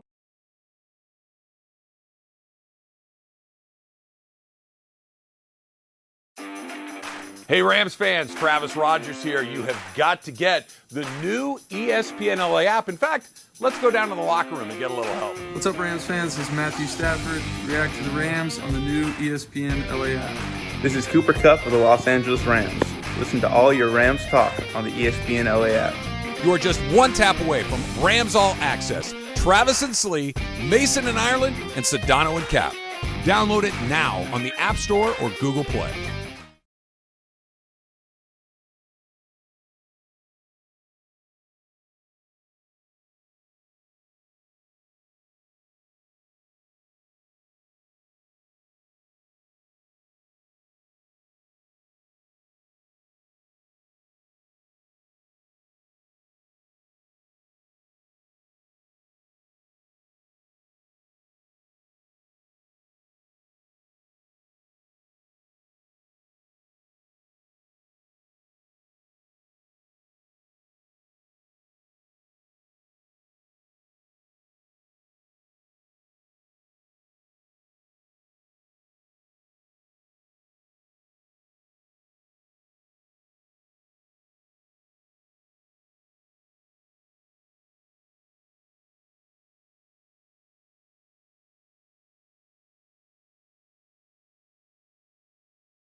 action. It is Travis and Sliwa, your Thursday. What is on tap today on 710 ESPN, 1 p.m. The Veterans Day Bash in the city of Downey, Bastards Canteen, Mason and Ireland, Sedano and Cap broadcasting live all afternoon long. And 7 p.m. tonight, don't miss Rams All Access. JB and DeMarco get you set for Week 10 in Arizona against the Cardinals. And at 8 p.m. tonight, Bet LA with Anita Marks, presented by our friends at Teza. That is what's on tap for your Thursday right now. Travis and Sliwa continues. Speaking of Rams All Access, you just heard Chris talking about right there with JB and DeMarco. We're joined right now in studio by none other than the Super Bowl champ, DeMarco Farr. DeMarco, how you feeling this morning? Zapping, good. Just seeing Aaron Rodgers on TV. Everybody's talking about him. Do you hate his face? I hate a lot of people. Emily, would you like to take this one? Do you hate his face? Yeah, She hates his I face. really Yeah, don't she care hates for his him. face. Okay. Do you hate his face, DeMarco? I'm trying not to. I mean, it's starting to drive me. I love the guy. I appreciate his talent. Every team in the league wants him, but yeah, I'm kind of sick of his mug. There comes a point when you can't always have the answer to everything and think everyone else is stupid. He went to Cal, man. Right. It's hard. Yeah, right. It's a prerequisite to be a Cal Bear, I understand. It's hard. But there is this, oh, no, you guys just don't get it. No, we do. Yeah. We do get it. We get that you're not playing well either. We get that much of it. See, when he man buns it, I can't stand it. Yeah, that's no good. You know what I mean? Although Man I do buns- wish I really kind of could. What? Have a man bun. I wouldn't wear one, but I wish I could grow one. Really? And Birkenstocks? No conversation. I'm done. I'm out. I Yeah. love my Birkenstocks. Don't hate on Birkenstocks. But a guy, man True. bun, Different, jeans, and Birkenstocks. Birkenstocks leaving, or Crocs? Leaving Starbucks. I have no conversation for you. Birkenstocks or Crocs. You got to wear one. Which one are you going with? What is kind of baller about all that, the Yeah. way you just described him, and then he just has one of the best NFL careers as a quarterback. He's a killer. He's a killer. He's a great player. Listen, I know He's petty and competitive. you don't have to compare him to the Tom. But you Bra- said one of the best. What ever. I mean is that you'll go down when you say Aaron Rodgers. He was a You're great gonna player. Yeah. But okay, tell me if I'm wrong about this. Aaron Rodgers, you're right, Al. He's had a great career. It feels like it should have been better. Oh, no doubt. It's like Yeah. in the Marino category. Right. Like you can't believe Marino can't believe he only went to one Super Bowl. Right. And he was too good for. Yeah, I'm with you. But as far as talent, arm talent, Oh, no. competitive spirit, he's one of the best, easily. So Al and I have spent the last, not just today, but the last couple of weeks talking about the Lakers, and they're off to a bad start, and they find themselves in a position where how did we get here? How do we have another bad team this year? You could see kind of the bones of the thing where, like, okay, they're going to have to catch some breaks to be good. There was no scenario for me, DeMarco, coming into the season with the Rams that thought that they'd be going into Week 10 and clinging to life by their fingertips. That this is a team that has been bad really all season long. That really hasn't hit their stride for any point. How did we get here? How did we get to 3-5? I know the lines. Is it just as simple as the linesman battle? How That's long it? ago was that when I sat right here and you asked me what was my level of concern about the offensive line? This is when you had only 2 injuries. I said 7. Now you've had 6 on the offensive line. So it's obviously gone up some. So, yeah, I mean, look, it's hard to play football. It's hard to defend. It's hard to do anything. It's hard to win games when you can't block anybody, run or pass. When you can't keep guys off your quarterback in obvious passing downs and you can't move them on 1st and 10. It is hard to be successful trying to win football games. So you saw it last week in Tampa. That was a gut-wrencher. The defense pulled one out for you. They go out and they get the stop on 4th down, put the offense on the field with a chance to win the game. All you need is 1 first 10 down. yards. What if you I tried never not to thought- get a first down? Never thought in a million years we'd be sitting here talking about a Sean McVay offense that couldn't get 10 yards to win a game. Okay, wait a minute. Let's stay with that, because I don't think the question is they couldn't get 10 yards to go win a game. I think they chose, we're not going to try to get 10 yards to go win a game. And I think that's what I want to throw your way. For me, it's, hey, if I get the ball, and I know I got to run some clock, but let's just go to forget the Cooper Cup and sliding 3 yards way too early. Forget all that. But let's just take that final play, the 3rd and 5. The 3rd and 5 was, I'm not trying to get a first. You're not. If you're trying to get a first, then you're going to run a play that you think is going to get you the 5 yards. I'm more surprised by that. It's not that they can't go get a first down. It's that Sean McVay chose, I'm going to run the ball because I just want to run a little bit more clock on and make you use a timeout. That's the surprise to me, is that the coach that I felt like, I'm going for your throat this is the season's on the line. Tampa knew the season's on the line. That to me was what was most shocking, that in that situation, McVay is not deciding, well, I'm at least going to throw the ball 5-6 yards and see if I could get it, and screw that clock thing. We win the game if I get this. That threw me off. Really did. So I would say you can't forget about the 2nd and 9 play to Kupp, because that was the play, and you had it. Cooper Kupp had the edge. I think he slid feet first, and I learned something that day. They start by where you start the slide. Where you start the slide, yep. He should have dove head first. So that's not the best football play I've seen Cooper Kupp make, but the play was sound. You got the edge. You're heading towards the first down marker. That should have been 3rd and 2, 3rd and 3, which would change your play call on 3rd down. 3rd and 5, okay, so you're backed up. Vita Vea has murdered you. It's been tough sledding trying to throw the football. So the last thing you want to do is call a pass and get sacked. Why is that any worse than what you did? I would I'd almost rather get sacked. So here's the thing. So more time comes the smart off the clock. thing to do, and this you have to give him the benefit of the doubt. The smart thing to do is, okay, let's be safe. Let's not give up the sack. Run the football. If we get it, great. If not, we're going to ask our defense to do it one more time because your defense just did it. Okay, so your offense has been on the field 57 plays. They went 3 and out more than any other team in the history of ball. But your defense, dare I say, was on fire. Let's just go ask them to make one more stop. 44 seconds, no timeouts.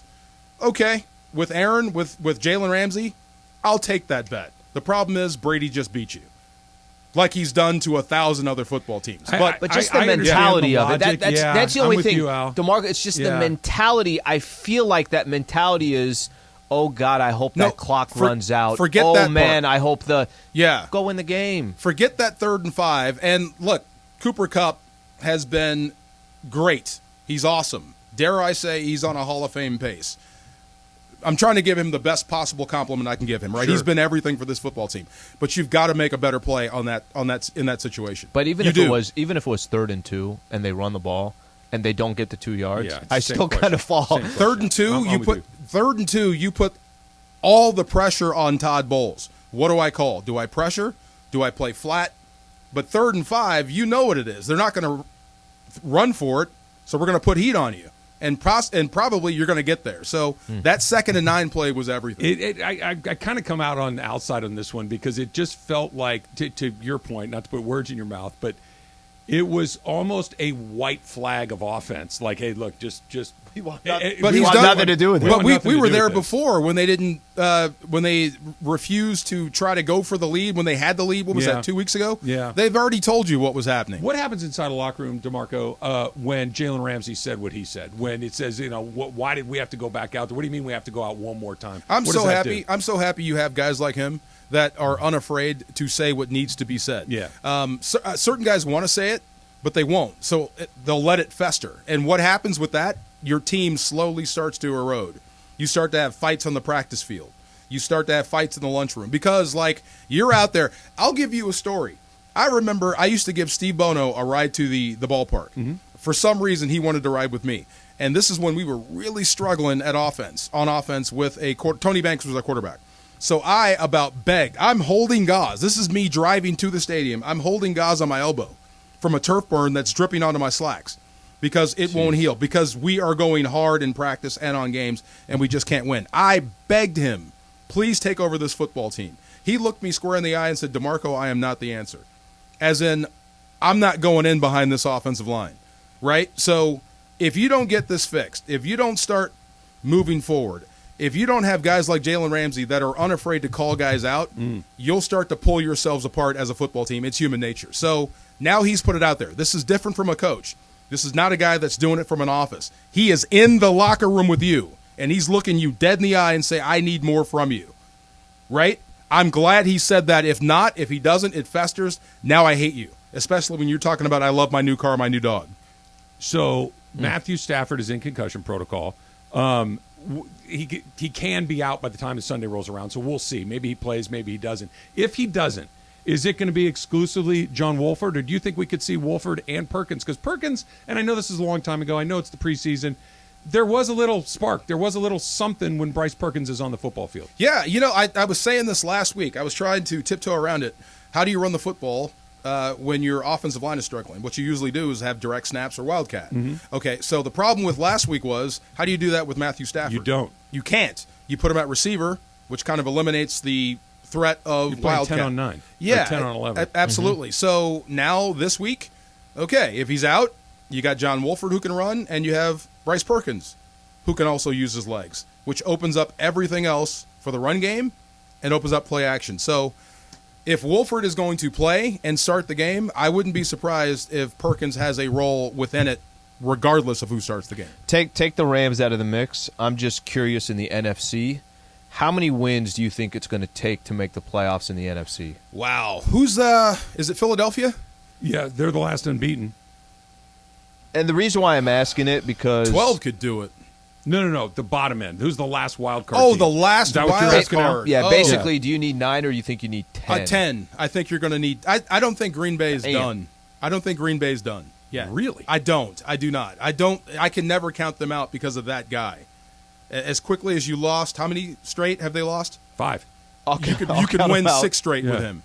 Yeah, so I will never count them out. But So- I'd say 10. Last one before we let you go. We're talking to DeMarco Farr, Super Bowl champ. Talk show hosts, fans, we look at okay, it's a must win. We got to win this one. I've asked Kirk, I've asked Eric Davis, I've asked you, I've asked all the guys that I've worked with over the years that have played in the NFL, that as long as there is a mathematical chance, you always think that we got a shot, right? As long as there are more games available than games that we need to make up, we got a shot. I get it. I get the mentality. I get athletes' mentality. If they lose on Sunday, how do you not just say, okay, that's it? Okay, let me tell you another story. Because mathematically Yeah. they'll be alive. We but did this 2 weeks ago, by the realistically- way. I'll tell you another story. I was in, this is St. Louis, 1995, 96, one of those, where we actually had a shot. We were mathematically still in it. We needed to win, plus 5 other things needed to happen for us to get into the postseason, right? So that's the mentality most of us took to that game. So 4 of the 5 things were happening, and one was about to happen. The only thing that messed it up were we lost to the Redskins. Oh. But I remember showing up to the Dome with my teammates. This is the last game of the year. Last game. Some of my teammates had showed up with U-Haul trucks. U-Haul. No kidding. We have a chance to extend the year and keep playing, but they were done. So That's alienating the gods, Al. That's Yeah. how you really alienate the And gods. I'm not looking for details, but just their first and last names. I can't tell you. But let me just say, like some guys, some teams are so bad, the years are so bad, some guys don't want to extend the year. They want it over as fast as possible. Damn. Because lose on Sunday, you're 3-6. Now you'll have 8 games left. You could win all 8 of them. You'd be 11-6. But if you're 3-6, you're not going to be 11-6. You're 3-6 for a reason, right? Yeah. You're 3-6 because things aren't going great. Does that ever permeate the log? Like, never mind last game of the season where, we got to hit one thing and then 10 things need to happen. But we got 8 more games to go, and we could still be in it mathematically, but realistically, the lay of the land, Okay. there's just not a path. You know how the business goes. The NFL, heads must roll, right? So Yeah. you lose another one. Then you start getting into the bad area where you're going to have to fire somebody, even if they don't deserve it. You know what I mean? Because you're not winning. So if you want to keep this we, not me, that championship aura, the great atmosphere, the great culture, you have got to win this one. If you don't, it starts to go backwards. He's a Super Bowl champ. He's on the sidelines for each and every Rams game. DeMarco Farr, always a pleasure on Thursdays. Thank you, DeMarco. brother. You got it, guys. More candy. Where's the candy? I know a spot. Just don't go anywhere. I can tell Knows you a exactly place. where it is. I know exactly where it is. All right. Slee, I'm going to try to talk you into why I maybe willing to consider Carlos Correa as a Dodger. That's coming up next. It's Trav and Slee, 710 ESPN. Veterans Day is coming up, and this Thursday, 710 ESPN, going to be throwing it down in the city of Downey to celebrate the 247th Marine Corps birthday and Veterans Day Bash. We did this last year. We're back at Bastard's Canteen, the city of Downey. It all gets started with Mason and Ireland at 1 p.m., then Shidano and Cap, all broadcasting live. Plus, yes, we're going to do live imaging that day, live on remote. So join us all, the city of Downey, this upcoming Thursday, 21 and over to get in, a Veterans Day Bash at Bastard's Canteen.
Thursday. Coming up today after Travis Lee at 1 p.m. this afternoon, we are broadcasting live from the city of Downey, downtown Downey, for the Veterans Day Bash, the Marine Corps birthday Bastards Canteen, 11045 Downey Avenue in Downey. Come on out and join us. Press the flesh with us. Going to be an afternoon party as we salute the troops and have some fun too. 1 p.m. Mason and Otto, and 4 p.m. Sedano and Cap, live from the city of Downey today. Live in your radio or in your AirPods. Right now, Travis and Sliwa. I don't think we convinced him, Al. I think you and I were in lockstep on that one about I was that. pushing. Yeah, me too. Me too. Yeah, you can't. It's Yeah. like we were both tag teaming him. Well, it was just one of those, wait, I thought we were this thing. Why are we not that thing anymore? But when he Why did we not says- go for when it? he Why did we not says, push it? Well, you got to pay attention to the play before. It's Cooper Cup. It's this. Yeah, but I get it, Yeah, me too. but you're still 3rd and 5. Like, okay, that scenario played out. Are you still have a chance to win the game right now? And it's not 3rd and 15. No, it's Yeah, not. It's 3rd and you And you're not inside your own 5-yard line. And Cooper Kupp is still there. Yeah. He's the one guy that had been able to get some things going along the way. What's the matter with me? Okay, Can wait. I just ask you this? Let me What's ask you the this matter one. with Let me me? ask you. The Cup thing too. The Cup thing also screamed to me. I'm not telling you that Sean McVay is saying, "Hey, stay in bounds," or he's probably saying, "Stay in bounds." But how much of that is Cup saying, "I make my own decision right here"? I think what it was, and I'm going to do the exact same thing that DeMarco did. I want to pre-qualify my affection and admiration for Cooper Kupp. Yeah. I think he's a terrific player. He's one of the best wide receivers. Cup we've didn't seen. look like he didn't. It didn't seem like he had any interest in a first down. It was a really bad decision. Yeah. And it was what was so weird about it was the slide. It was what it was. And it happens even to really smart people. You got a little cute. You thought you were smarter than you actually were in the moment. Because I've said it to you. Emily hears me say it every single Sunday when we're sitting in the press box. Dude, go out of bounds. Don't take unnecessary hits. right. Stop sticking your face in there for an extra 6 inches. And this is the one. This is the one time you stick your face in there for an extra 6 inches. Go in head first. Dive head first. And the game's over. Cut it back inside. Yeah. That's not the time to go, you know what? Falling down on the 1 yard line, let the clock run out. That's the play. Yeah. That was not that play. This was, I got it. Oh, wrong idea. Wrong idea, wrong execution. Still love Cooper Kupp. Back to what's wrong with me. I'm not, my default setting, as I've said to you many times, is not optimistic. It's not. There is virtually, is it just me being a stupid fan? There is no evidence that the Rams are going to turn any of this. And yet, every single morning, you know what? They can beat the Cardinals. I keep telling myself this ridiculous tall tale. What's the matter with me? I have kind of just accepted that for you. I've accepted, because it's been now, this will be the 3rd week in a row that I have said they ain't making the playoffs. You've been out since the Niners. But listen, that it's just based off of them playing against good teams. You're right. And even right now, you're asking DeMarco the same question that you were asking 3 weeks ago. Okay, let's just say this happens. If they lose this one. Right. And I think a lot of people have already kind of left that train, but I respect that you're... You know what it is? It's not that different than you holding out hope with any team that you cheer for. I guess, but like with the Dodgers, even when they were losing, it's like, okay, this is the time he's going to. It's like, no, it's not. I tell myself these same lies but the every Dodger year. one, that one you could believe. I finally broke, that one you can believe. I finally was able to put the sweatshirt back on this morning. I was finally not, because I'd see it in my closet. I'm like, not yet.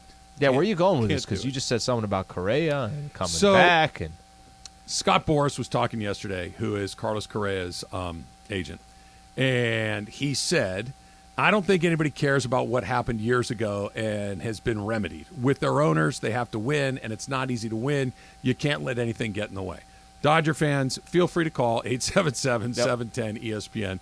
I already know the answer to this, but the statement, I don't think anybody cares what happened years ago and has been remedied, that might be the falsest thing I've ever heard. you should have went to Scott the Boras Twins say. Dodger game in August. Right.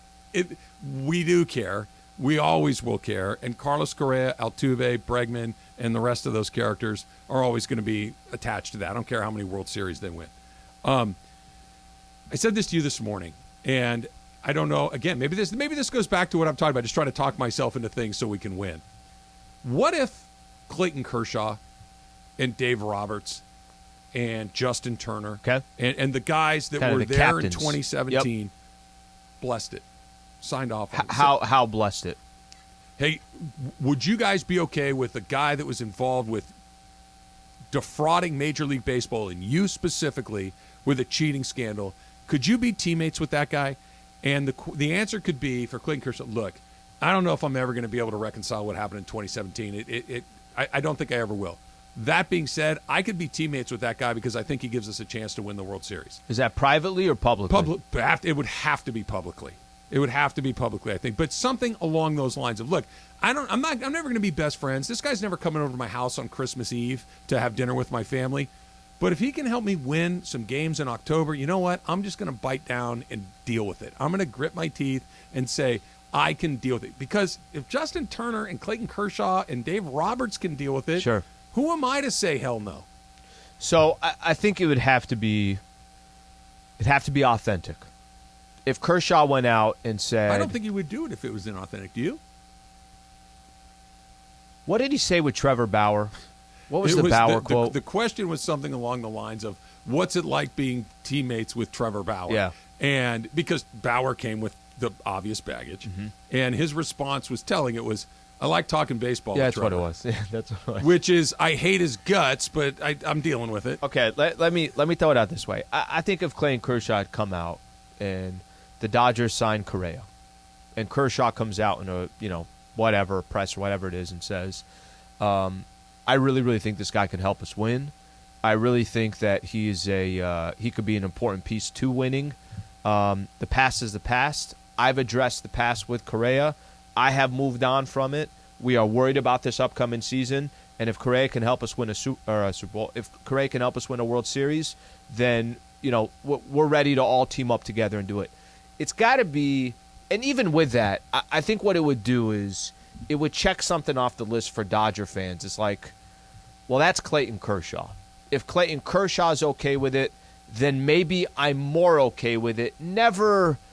I'd say it gives it a chance. It gives it a chance. Let's put it that way. I keep coming back to this. If the guys that were defrauded the most, sure, Clayton Kershaw, it was more ripped off than Travis Rogers. Justin Turner was more ripped off than the most, aggressive Dodger fan that you know. If they can turn the page and say, listen, man, I want to win the World Series, he can help me. Because Carlos Correa and Justin Turner, Trey Turner. Yep.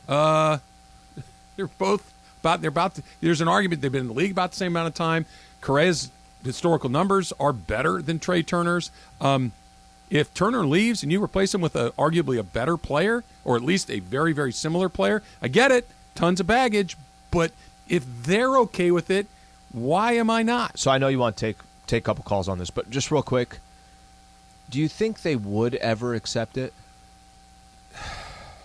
It's the $1 million I don't know, question. because I see the scenario you're trying to play out, and it's the right scenario to play out. Hey, if these guys are okay with it, then maybe the fans just kind of roll with the punches. I know that this is an aggressive comparison, but if like somebody had an affair with your wife, but we can go open a business and it's going to be really successsul, could you do that? And that's the question. I don't know if I could do it or not. Yeah. I don't know. My answer is no. I don't think I could either. But if someone else did, I mean, am I going to?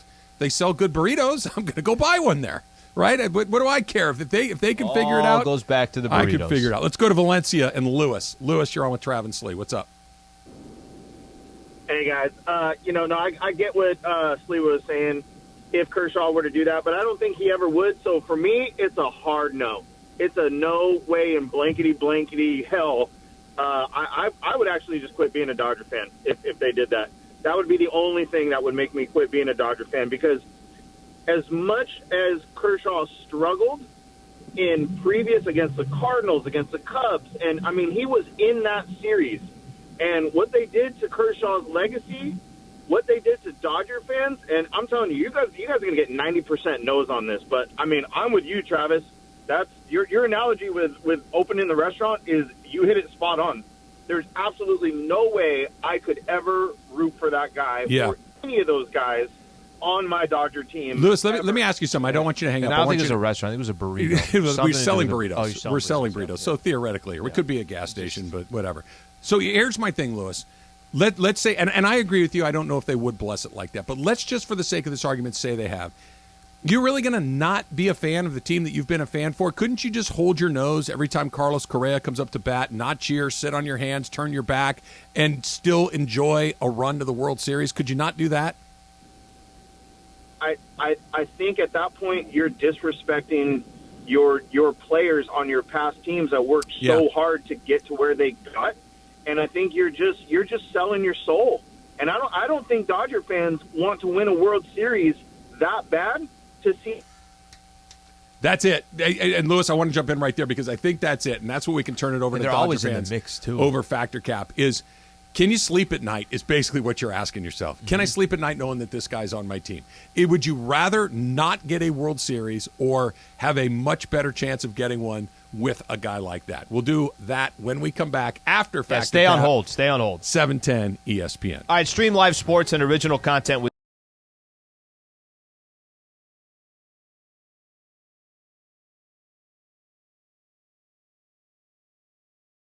As part of the Subaru Love Promise Initiative, ESPNLA and Subaru's Southern California retailers have teamed up to recognize and award a student scholar athlete $2,500 in cash as part of the Subaru Loves to Learn campaign. High school coaches and parents, nominate your child or student who have excelled in the classroom and on the field. Go to ESPNLA.com. Subaru gives back to its community, not because it's good for business, but because it's the right thing to do. Love. It's what makes Subaru, Subaru.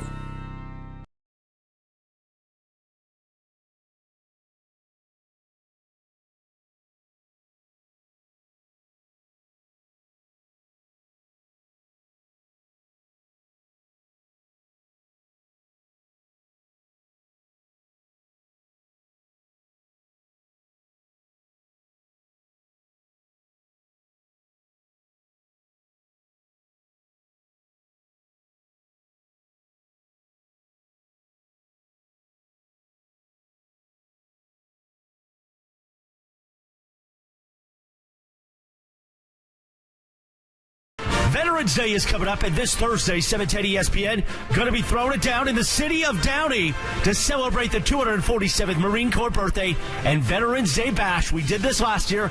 We're back at Bastard's Canteen, the city of Downey. It all gets started with Mason and Ireland at 1 p.m., then Shit, Otto, and Cap, all broadcasting live. Plus, yes, we're going to do live imaging that day, live on remote. So join us all, the city of Downey, this upcoming Thursday, 21 and over to get in, a Veterans Day Bash at Bastard's Canteen.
A cap. It's No, it just is a cap. Welcome to Factor Cap. I don't know if you guys know this, but all day you guys have been talking to a third place finisher at a trivia at Brennan's and Marina Del Rey from yesterday. Yes, my team got third. Did you get another beer? We did get a beer ticket that we didn't use yesterday that we can say use next week. Damn right. So it's Congratulations. We barely lost. It's okay. No, it's fine. respect. Top 3. That's huge. On the podium. No, it's what I got excited about. All right, so I also watched this show called Love is Blind. I know that it's not everyone's favorite show. It's a reality show, but I'm going to explain a little bit before this statement. So you meet someone in a pod. You don't see their face. You get engaged before leaving the pod, and then you get married within 4 weeks. And you invite your friends and family, all these things. A lot of times, families won't show up to this wedding. Like this wedding for the reality TV show, things like that. And it's kind of like a weird thing because they might actually be your husband long term. So if one of your relatives, your sister, your brother, did Love is Blind and said, hey, Trav, Alan, I have a wife. Now we're going to get married in 4 weeks. You would go to that wedding. Travis, start your cap. Of course. Fact. Yeah, I've never quite understood I'm cutting off contact with somebody that I love. I've even if you think they're making a huge mistake, it doesn't mean I don't love them anymore. I'm going to my brother's wedding, my kid's wedding, my whoever. I've never in my life. Well, I can't tolerate. I can't stand for this. I think it's a huge mistake, but I'm still going to come. I want to support you. I want to be a part of your big moment. And then once you get divorced, I'll say I told you so. That's how I'll handle that. I want the toaster back. How far do they have to be? Like, what if it's a friend? What if it's not that close of a friend? Like, how distant does it have to be? Because I'm with you. I'm gonna be there. Yeah. If it's a plus, I love a wedding, Slee. If it's we know. If it's somebody close, I'm gonna be there. But I'm just trying to think here. At what stage am I like? No, I'm not going to that. It needs to be a very close family relative. Because 4 week, hey, we don't really know all this. I'm like, I'm not. And it's going to be televised. It's going to be on camera. It's a reality show. You're going to have to be on camera for it. I don't know. That doesn't really affect my decision one way or the other. No, look, if it is a guy who we play pickup basketball with on the weekends, then I could probably skip that one. Taylor? So it's on TV? Yeah, it's on Netflix. So I mean, the wedding would be. So I would be on TV too. Yeah, I'd still go. I would be very confused if my sister did that. Yeah, that's the right emotion. Like, you really? Okay.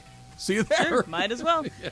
All right, so last night, this place too, they have amazing tater tots. Like some of the best tater tots I've ever had. Amazing. You always get like so many of them. So good tater tots are better than any French fry. Alan, fact or cap? Cap. I like tater tots, and if they are crispy enough and they are like that's a pretty damn good tater tot. I like that. I'm all in. I can do fries anytime, any day of the week. I know there's some places you like their fries better than others, but I'll go with I'll go with good fries over good tater tots. I think I've said this before. There is no wrong way to fry a potato. Yeah, right. You want to fry it in a little nugget form like a tot, I'm here for you. You want to do long strings, I'm here for you. You want to do curly cues, I'm here for you. You want to do waffle cuts, I'm here for you. They're going to add tater tots to the fridge there. There is no wrong way to fry a potato. They're all tied for first. I am 100% in however you want to fry your potatoes. Taylor? This is fact because when I think about the fries I like the best, they kind of are close to tater tots, like the crunchiness. Mm-hmm. So yeah, fact. Also, though, a bad tater tot is worse than any fry. So if it's a soggy, I would have had to have experienced one before. I can't speak to Trav something disagrees. I've never experienced. Sometimes the places are not that great. All right, so this might be a little bit embarrassing for me, but sure, let's go ahead and talk about it. But last night, when I went to go to the bathroom, I almost went into the men's restroom by accident, and I was like, oh, no, and I went away. But it has happened to me before in my life where, as an adult, I have accidentally gone into the wrong gender's bathroom, and I was like, oh, this is bad. So you have ever gone into a wrong gender's bathroom by accident? Taylor, fact or cap? On accident? No, I've done it on purpose, actually. Yeah, that's where I was waiting. I was going with that one. Yep. Because we have 3 minutes in between breaks here, and sometimes I don't know why they clean these bathrooms here at ESPN so often. Oh, you've done it here? I've done it here, yeah. So, in their defense, though, Taylor, they're always spotless, which they is are pretty very, nice. very clean. Yeah. I'm very clean appreciative restrooms. of it. But if I have to go to the bathroom, I'm just gonna go. I can see Taylor pushing the cart over and saying, "Let's." I'm not going to bother her This while place she's doing her up. thing. You know, I'm just going to, make sure nobody's in there first. And A then lot of stalls over there. A lot different than ours. A lot different than so our you've been in restroom. there, Slee. I have been in there. Okay. I've been in there because the men's bathroom one time was out of use, out of order. And I had somebody watch my back. Somebody watch my back. So, look, we're all human beings. We all operate roughly the same way. Sometimes you have no choice. Sometimes you just have to. The clock is ticking. That's the only one I have. We're doing this. And you go in there, you knock on the door and say, hey, I'm really sorry. This is an emergency. I'm coming in. Right? And this is the way that it goes. Inadvertently, SWAT team. I have done it, and it's one of those you get in there and you can tell right away, right? The difference between the lighting is different. It's clean. It's it smells cleaner great. almost always. Honestly, it smells no. better. Actually, I feel like women's restrooms tend to be. No. Trust yeah, us. Trust on this one. yeah. And it's one of those. Geez, you can eat dinner in there. Little 180, and you come back the other way. But I've used it on purpose on multiple occasions. Yeah, the accident thing hasn't happened. The purpose thing, it's. Listen, you go to I'll just use an example. Go to a grocery store and you need to use a restroom. There's a men and a women. That's it. And there's one single serving. Single serving, Toilet right? in each one. Yep. This guy is camping out in there. I don't know what's going on. I've already spent 6-7 minutes. And you do the whole, I grab the handle, let him know, hey, there's somebody outside. Wait a couple of minutes, still nothing. Grab the handle again. I'm like, this dude ain't getting out. He's taking a shower in there. Yeah, whatever he's doing. I gotta go use the restroom real quick. That's the best. It's the best. It's the best picture that I could paint. Is that scenario about right. there? By the way, if I'm ever on the other side of the door and I hear, that's when I open up a new article on my phone. I'm going to relax. I'm not surprised that you do, which makes no sense to me. I'm enjoying myself. 88% of the other people in society will say, "Okay, I'm going to wrap it up here. I'm done scrolling through see whatever if I was go to scrolling." the ladies' room. I want to see how badly you want it. Have you ever been to a show or a concert where the women's line is so long that a lot of the women will just go into the men's room? I mean, I don't think twice about it. I don't need it. It's not a huge deal. Yeah. I got in this debate too with my friend last night. There are certain movies, shows that you should not watch on a plane. Travis, Factor Cap. I'm not quite sure I understand the why would it? Oh, you mean the content's inappropriate? Either the content's inappropriate, or it's like a documentary on a plane going down. I hadn't thought about that. Yes, for sure. For sure, there are things that if you're on a flight from L.A. to Chicago and you're going to be in the air for 4 hours, you don't know who you could be sitting next to. You could be some little old lady or a kid or something. You got to pick your. Don't watch Saw. Right, Saw would be a bad choice in both. Or of those anything situations. that's. Porky's would be a bad choice. Disaster to parts throw of, it back. Yeah, winning time. You gotta pick your spots. Yes, there are. I think it's that, and it's also for your own headspace. I probably shouldn't be watching a documentary on this plane that went down alive. I don't need to. I don't need to watch any of those. I don't need to watch any of those. So I think there are some stuff you watch, and some stuff that you could just fry your brain on, just so you can get to wherever you need to get to. Taylor. Yeah, fact. I think everything these guys said. Thank you. Echo in that, and then anything sexual. If you got to do it, just pack a smut novel or something. You don't have to expose everybody else to it. I get aroused by the written word. The old school analog arousal. Taylor's not even using his. He's not even using headphones. He's got the volume all the way up. That should be the name of your new band, Taylor. Analog arousal. I mean, it's not half bad. You know what? I just deeply amused myself. I'm very, very pleased that I made myself last. Nobody else, but I made myself no, you got last. Them. You got them. I got them. I never get you. I've given up on that. Carlos Correa. I laughed maybe? at that. I laughed at that. Travis Slee, 710 ESPN.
Bash in the city of Downey, Bastards Canteen, Mason and Ireland, Sedano and Cap broadcasting live all afternoon long. At 7 p.m. tonight, don't miss Rams All Access. JB and DeMarco get you set for Week 10 in Arizona against the Cardinals. And at 8 p.m. tonight, Bet LA with Anita Marks, presented by our friends at Teza. That is what's on tap for your Thursday right now. Travis and Sliwa continues. All right, ESPNLA and Subaru have teamed up to recognize and award a student scholar athlete $2,500 in cash. For all you high school coaches and parents, nominate your child or student who have excelled in the classroom and on the field. He or she needs to be a high school senior who has a 3.2 GPA or higher and playing a sport. Go to ESPNLA.com. That's ESPNLA.com to make your nomination today. Love, it's what makes Subaru, Subaru. That is such a cool promotion. And by the way, you're in a sport in 3.2, little recognition along the way, right? It's awesome. Getting a little cash. It's awesome. College or something. That's all you got to do. Just go nominate your people. Awesome. Go nominate your people. Very, very cool promotion. All right, so people are into this topic, by the way. They every time it comes up, I know. And Scott Boras said, I think people are ready to let go of the past. They've gotten over it, that the team has been punished. Let me read you the quote exactly. It says, I don't think anybody cares what happened years ago and has been remedied. With their owners, they have to win, and it's not easy to win. You can't let anything get in the way. I agree with the second part, not the first part. People have not gotten over it. We're going to take some phone calls here. But, Al, I do think – when did we first talk about this? A year or so ago, give or take? Yeah, he was leaving the Astros. Yeah. Right? So he was going to become a free agent, and it wasn't much of a conversation. It was, hey, what if this happened? Right. It was more that. Right, and it was nearly unanimous in the hell no category. And just thinking about it a year ago, you know, Trey Turner was obviously on the team. Seager was going to end up signing in Texas. You already had a shortstop, so it wasn't much of a conversation. Only difference this year is Trey Turner could leave. That could happen. And the Phillies seem to be the team that's getting the most buzz about Trey Turner right now. So who knows? We'll see. If Trey Turner stays, then this is a moot point. But let me be clear. This is a hypothetical.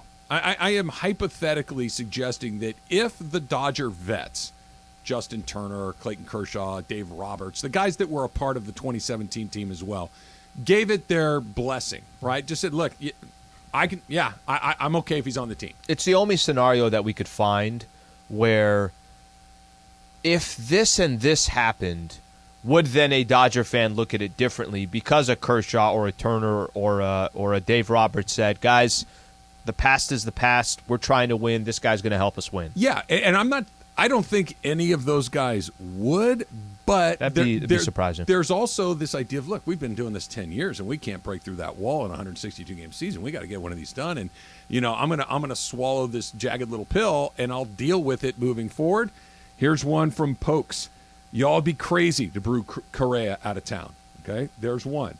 There's another one right here that says, Carlos Correa is the burrito you got from the kitchen. It gets the job done, but it leaves a horrible taste behind. Okay, that seems to me like pro. If we all lose Turner, I think it does buy a chance, and we all hold our breath for a year. That's from Laker Shane. People are not. There's also a lot of hell no, never in a million years, but it does feel that where it was 99-1, it's more now like 85-15, and so the further we go down this road, who knows what it looks like. But I think it's with that caveat, right? The caveat that we're saying about this blessing is with your guys saying it's okay. Yeah, we can deal with it. Let's try Ventura and our pal JC. JC, you're on with Travis Lee. What's up? How's it going, fellas? So for me, it's like an absolute negative. The only good part about bringing him in would be he'd be within choking distance, so I choke the hell out of him. Other than that, I don't want to see him here. Okay, there's one in the no thank you column. It's one way to put it. Yeah, I don't know if we want to suggest any physical violence in this situation. JC votes no. JP, he votes no thank you along the way. Let's try Martin in Los Angeles. Martin, you're on with Travis Lee. Hi, guys. Yes, this is Martin. Hell no. He can burn in hell. If Kershaw and Roberts, if they think it's okay, well, they can burn too. I've been a Dodger fan longer than any of them have been alive. So I say no. And frankly, the Dodgers will continue losing for as long as they do until the team becomes unified and actually decides to win in a series that actually matters. Thank you, Martin. I think hell no probably covered. So that. wait, just so I understand. Is he a no on this one? It's going to be a no for me, dog. Yes, he too is. Hold on, let me write it down. No for Martin in Los Angeles. 2 no's. That's 2. Taylor, Ken in down. Newport Beach. Ken, you're on with Travis Lee. What's up, Ken? Hi, guys. Man, people are naive. First off, a lot of people were angry because it's been 29 years since the Dodgers won the World Series, going back to 1988. I understand it. I was there. I was upset. But if they think cheating doesn't exist in baseball, no sport has ever had more cheating. I don't care if it's the Black Sox scandals or Ty Cobb or McGuire or Bonds. They've been cheating for years. And if anybody thinks there's not somebody sitting in center field in almost every ballpark with binoculars and a cell phone calling pitches, then again, they're naive. You want the best players on the best team, and cheating's been going on a long, long time. Let's not be so naive. Okay, so let me respond to that, Ken. I think that's 90% true. I think that cheating has been going on in baseball since they started playing baseball. Agree. Yep. I think that guys have been trying to decipher the catcher's signals since they started playing baseball, trying to get a peek into the catcher, the pitcher's glove or his hand placement since they started. I'm with you on all of that. And there's a guy in the stands or in the dugout that's looking at the third base coach trying to pick his signs too. I'm with you on that. The Astros took it to a whole nother place. They took it to a place that was far more sophisticated and brazen than, hey, when he holds his glove a little higher as opposed to a little lower, a curveball's coming. That's not what this was. And that's just not my opinion. Here's how you know that's true. The reaction among the other players in Major League Baseball tells you so. Sure. When the steroid scandal took place, right, everybody kind of went, yeah, I don't know, man. I don't know. Right? Because they knew it was everywhere. When this happened, guys lined up to kick those guys in the teeth. Mike Trout, Cody Bellinger, go down the list of every league. Yep. Half the league was like, no, this is despicable. Never. That's how this wasn't just baseball. Now, whether you can get over it or not, that's a whole nother question. It's still heavily tilted out, but not quite the way that it was a year ago. I mean, we got a couple people saying hell no and burn in hell. I want you. We'll see. I want you to explain this one because I'm genuinely asking for more info on this. Ireland came in here, what was it, a week ago or so, and said, guys, why is this any different than Mookie and the Boston Red Sox? And I saw a couple tweets on this, and that's the only reason why I'm bringing it up. Yeah. Explain to me, for those that are saying, okay, well, you have somebody on your team, on your roster, that was a part of an organization that suspended their manager for 1 year, and you're not going to suspend a manager for 1 year just because you're bored. There has to be something there. Why is that not brought up enough, you think? I think that it is similar. I think it's a fair point to bring up, but I think when you look at these cases, what the Astros were doing was far more egregious than having an Apple Watch in the dugout. Having that the level of sophistication that Houston was involved in was beyond what the Boston Red Sox were doing. That it was very easy, and this may be unfair, but I think this is why the reaction. Because the Dodgers lost to both of them, right? Yes, they did. The reason that the reactions are so disproportionate is the Dodgers still nearly won the World Series, right? That despite that cheating, and in particular Game 5 where Kershaw let, I think, a 5-run and a 4-run lead slip through his fingers. It went 7 games. It's right. It went 7 games. And you can literally hear the trash can being banged in those games. This is not a theoretical exercise. You can hear. No, that's the John Boy breakdown, the full 20-minute video. You can hear the whole thing, whereas the Red Sox one, while real, is a little more theoretical. It's a little harder to wrap your head around. It's like anything else that when we talk about crimes, right? If somebody says, oh, this guy punched this person, you're like, oh, I shouldn't have done that.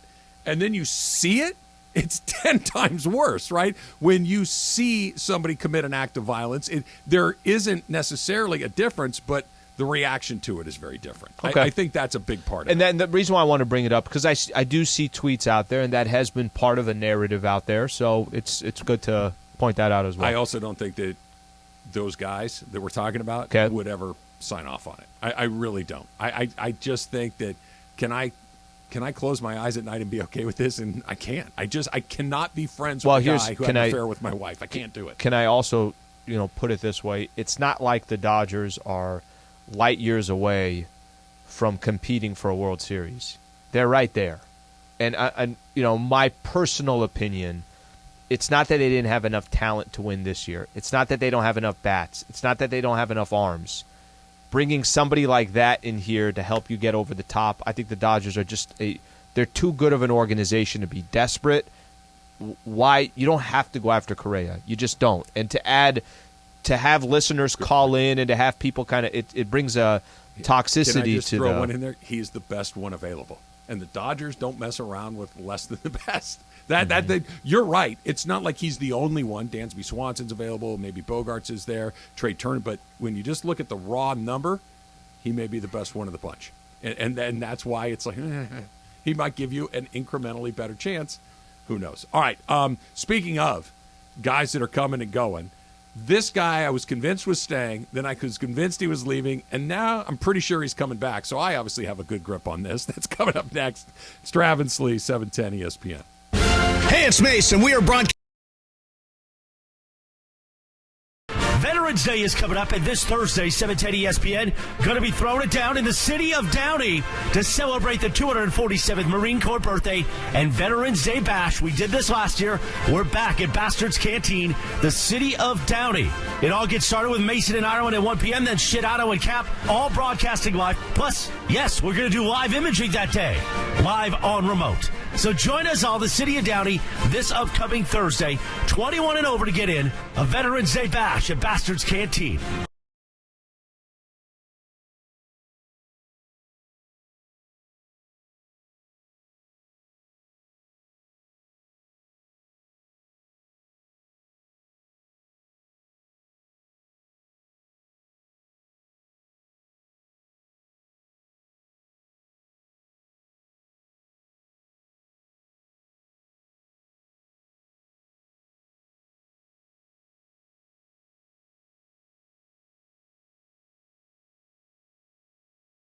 As part of the Subaru Love Promise Initiative, ESPNLA and Subaru's Southern California retailers have teamed up to recognize and award a student scholar athlete $2,500 in cash as part of the Subaru Loves to Learn campaign. High school coaches and parents, nominate your child or student who have excelled in the classroom and on the field. Go to ESPNLA.com. Subaru gives back to its community, not because it's good for business, but because it's the right thing to do.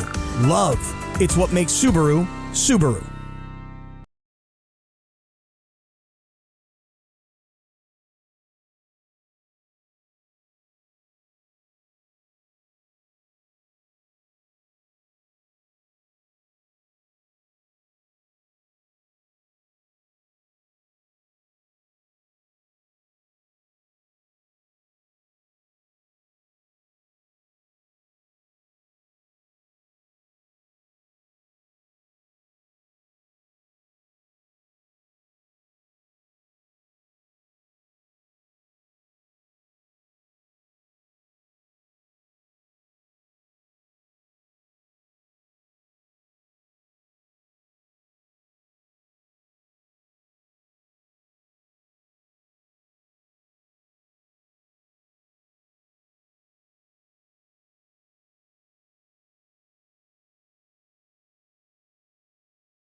Los Angeles. KRDC AM 1110 Pasadena, Los Angeles. 710 ESPN. A Good Karma Brands radio station. Here we go. Travis Rogers, Alan Sliwa. Travis and Sliwa is on for your Thursday. We're here each weekday, 10 a.m. to 1 p.m. We begin 9 hours of LA sports talk all day long. There was a lot of talk on yesterday's show about burritos and gas station food. A chicken and cheese burrito in the refrigerator's vending machine that we have, right? Actually looked pretty good. There's sandwiches, there's drinks, there's things like that in there. I've never had a food item out of that before. I'm gonna try the chicken and cheese burrito at, let's see. It's about 9:30. You legitimately said, I mean, it's not great, but I'm going to finish it. I didn't. And for our YouTube viewers, you can see this right now. That is the thing that came out of that vending machine this morning. Piece or two of very unseasoned, bland chicken. What were you guys expecting? I don't know about those frozen burritos, yo. Anyway, Lakers winning seems to be frozen. Lakers dropped their fourth straight last night. Clippers win at Crypto. The LeBron injury at the end of the game, we're all over it with our man, Alan Sliwa. Plus, Travis Lee warm us up for the Veterans Day Bash starting at 1 p.m. in the city of Downey today. Bastards Canteen. Join Mason and Ireland. Join Sedano and Cap. Right now, though, join Travis and Sliwa as we get it rolling your Thursday right now. Yeah. Happy birthday to the Marine Corps. Happy Veterans Day to all of you out there listening to us who have served. Thank you very much for your service and doing everything that you've done for all of us. Enjoy your day. And if you're in and around Downey, Cool day. Why not? Why 1 not? to 7. Go hang out with the crew. Yeah, go hang out a little bit, have a little bite to eat, maybe a libation or two along the way. Maybe Emily will give you her drink ticket from last night. Nope, she's holding on to that. My prized possession. Ain't no one getting that. Did you hit third place? Did you hit Al with your dilemma last night that you mentioned to me? No, I haven't talked to him about this yet. So the men's restroom was not that dilemma. Slightly different dilemma. So this place has the same host, the same questioner for trivia every week. Her name's Christine. She is lovely, and she is a little crazy. But we like the energy. It's really fun. She comes and talks to our group. She knows us because we're really fun. And so she was not supposed to be here this week. So we had a new guy doing the questioning. He was not that good. And we had the backup singer in. Yeah, it was. It took She got too the long. understudy. He went around the group and he had a bad idea for one thing. Anyway, it's fine. He's trying. He's practicing. But Christine came back early from her vacation and she decided to come to the trivia night. And so she stopped by our table. And afterwards, it was like it ended late because the guy was not that good at time management. And so it ended around like 11 p.m. And so Christine comes to talk to my table, and like I wasn't really interested in like continuing this conversation. I kind of wanted to get on the road, and but she kept on showing us pictures from her vacation, trying to keep us there. She was like, "Oh, you guys look like you're like don't want to talk to me anymore," and I wanted to be kind of like instincts, Christine. Yeah, but then I was like, "Oh no!" Damn. Like, and they were all like this, and so like, but then my friends like wouldn't like leave with me because I kept on being like, "Oh, I'm gonna go to the bathroom," or like, "Oh, I'm gonna like do these things trying to like get us to leave the situation," and she kept kind of like following us out a little bit more each time. And so we were like, "Yeah, all right, see you next week, Christine." But that's like 45 minutes past when I wanted to leave. So which is bad. let me two-parter here for you. It's like a Middle Eastern exit. Okay. That may be part. That may be the second part. Mm-hmm. Number one, what do you think my advice to her was? And You should number have two, left. what was your advice? What would be your advice? My advice is simple. Hey, Chrissy, this is awesome. These photos are great. I got to take off. I got work in the morning tomorrow, so I got to go, and then you're gone. That's how. But I wanted to leave with my friends, and my friends weren't leaving. I wanted to like walk with them. Walk with them, but you guys were in different cars? I shared a car with my roommate. Yeah. Okay. So what do you think my advice was? I'm not sure, but I will tell you where I think I'm going with this one. I'm giving the eye contact to the roommate, like, hey, we got to go. You don't have any idea how I would handle that situation. We got to go. Exactly. Yeah. I gave her the same advice you did. Yeah, we got to go. Listen, I don't mean to be rude, but I need to leave. Good night. Yeah. And leave. But you can't. But by the way, that's better. Yeah. Want her to like us because she can give us points. She can give us drink tickets. I understand that, but now it's an Emily decision. You can either said you got to grease the wheel you to can the either trivia. grease the I know wheel. question number 4. I got it inside her. Get another drink ticket because if I said to you, no, but here's the problem. The problem is like what you just said. Now Christine knows. Hey, I'm talking a lot here. They got to go. Yeah.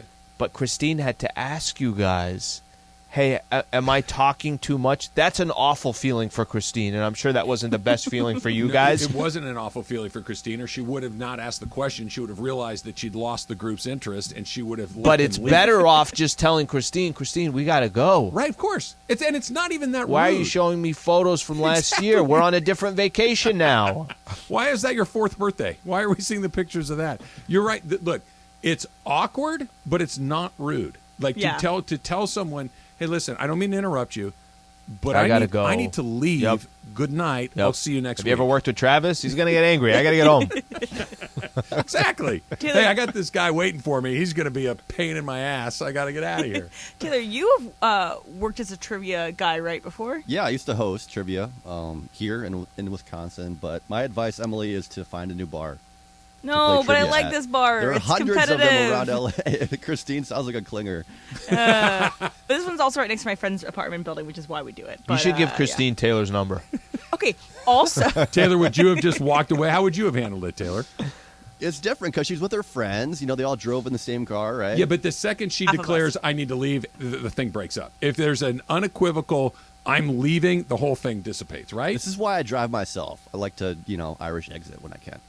That's the best Okay, way. also another thing about this bar, too. We were there. It wasn't that busy, but something, we went to order food, and they're like, ordered a hamburger. And then my roommate ordered a hamburger, and then he was like, oh, wait, I think we're out of burgers. The person behind the bar. And I was like, how are you out of burgers? And this menu was not wide. It's like burgers and wings, and that's about it. It's a bar. And See, so I was you gotta like, find a new spot. and I was like, why is there a burger shortage only here? It was very interesting. And so We have one bun left. We have one pair of buns left. Yeah. So we're going to play. Open-faced. They had tater tots. Yeah, there you go. You nearly got shot by a T-shirt cannon I last was night? fine. I was fine. Laker-Clipper game. I'm sitting next to Michael.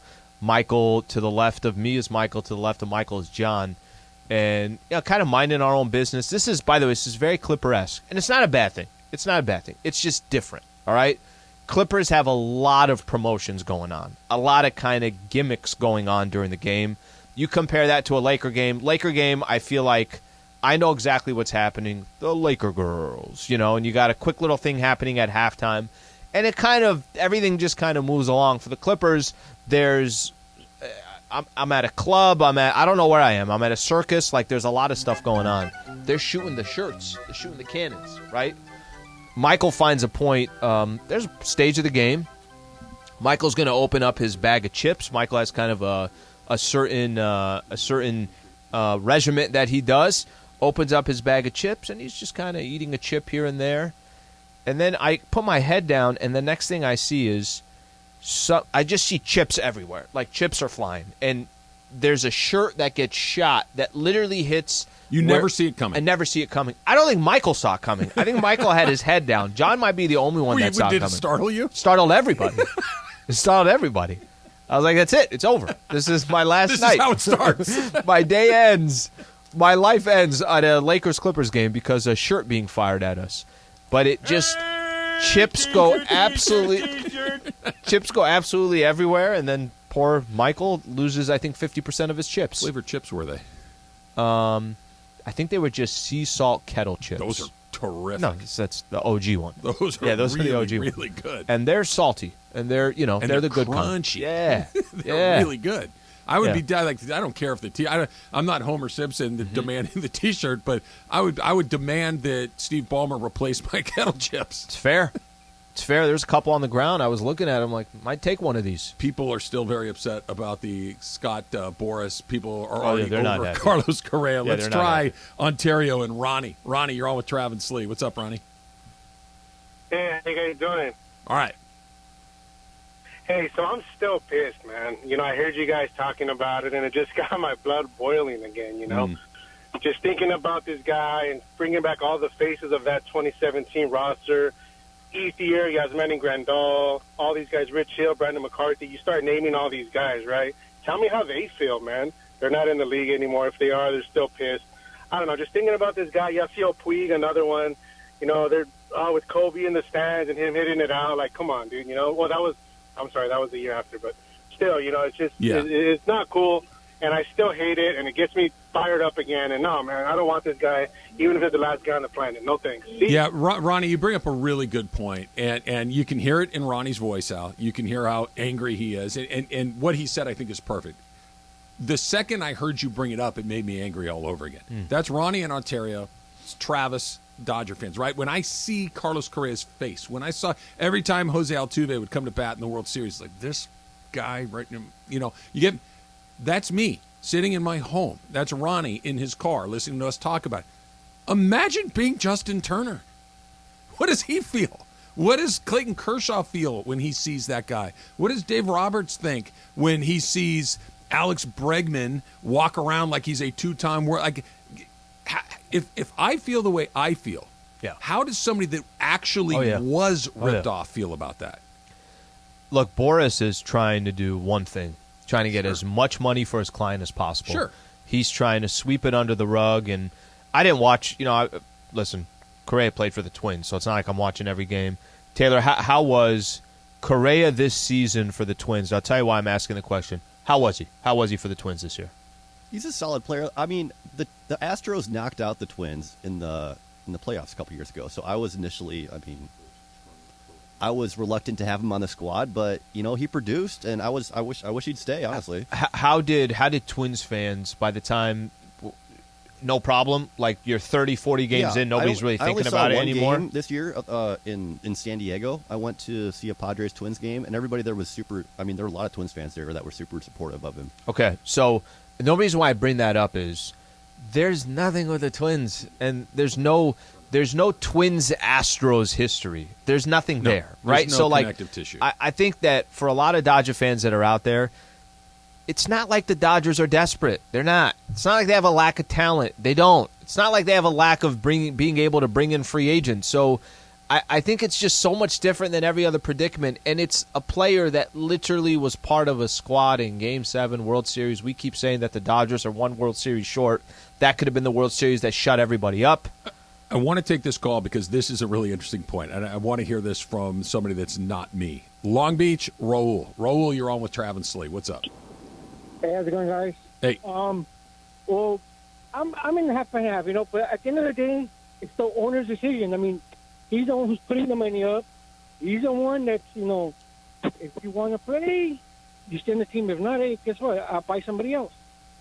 I mean, we're so, not Ro, let me jump in here. The connection's not great, but I think what he's getting at, Slee, is listen, I can hate it. Ronnie in Ontario can hate it. JC in Ventura can hate it. All these people say, hell no, right? Yeah.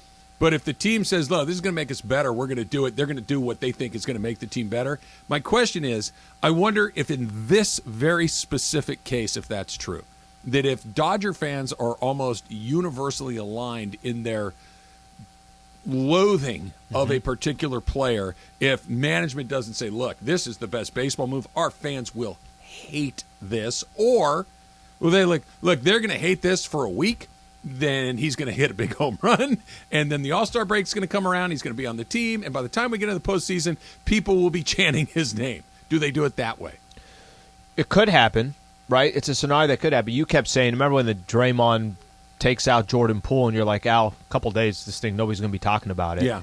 Now, whether it fractured anything into that locker room, I don't know. The fans so much, right? The fans were not like, get Draymond, I hate his guts, I can't stand him. That was more like, whoa, this isn't. I think it's more of the story of people, over time, people forgot about it. Mm-hmm. But there's good owners typically do this.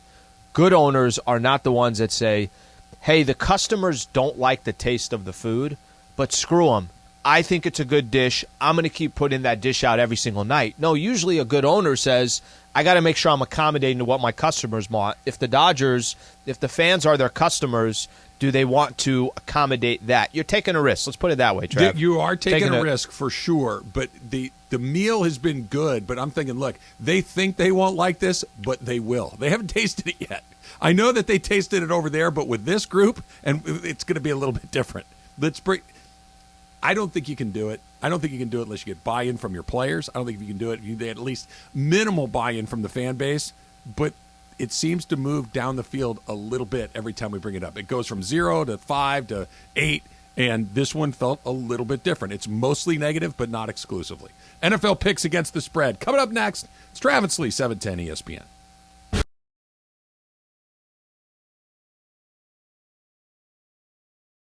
Veterans Day is coming up, and this Thursday, 710 ESPN, going to be throwing it down in the city of Downey to celebrate the 247th Marine Corps birthday and Veterans Day Bash. We did this last year. We're back at Bastard's Canteen, the city of Downey.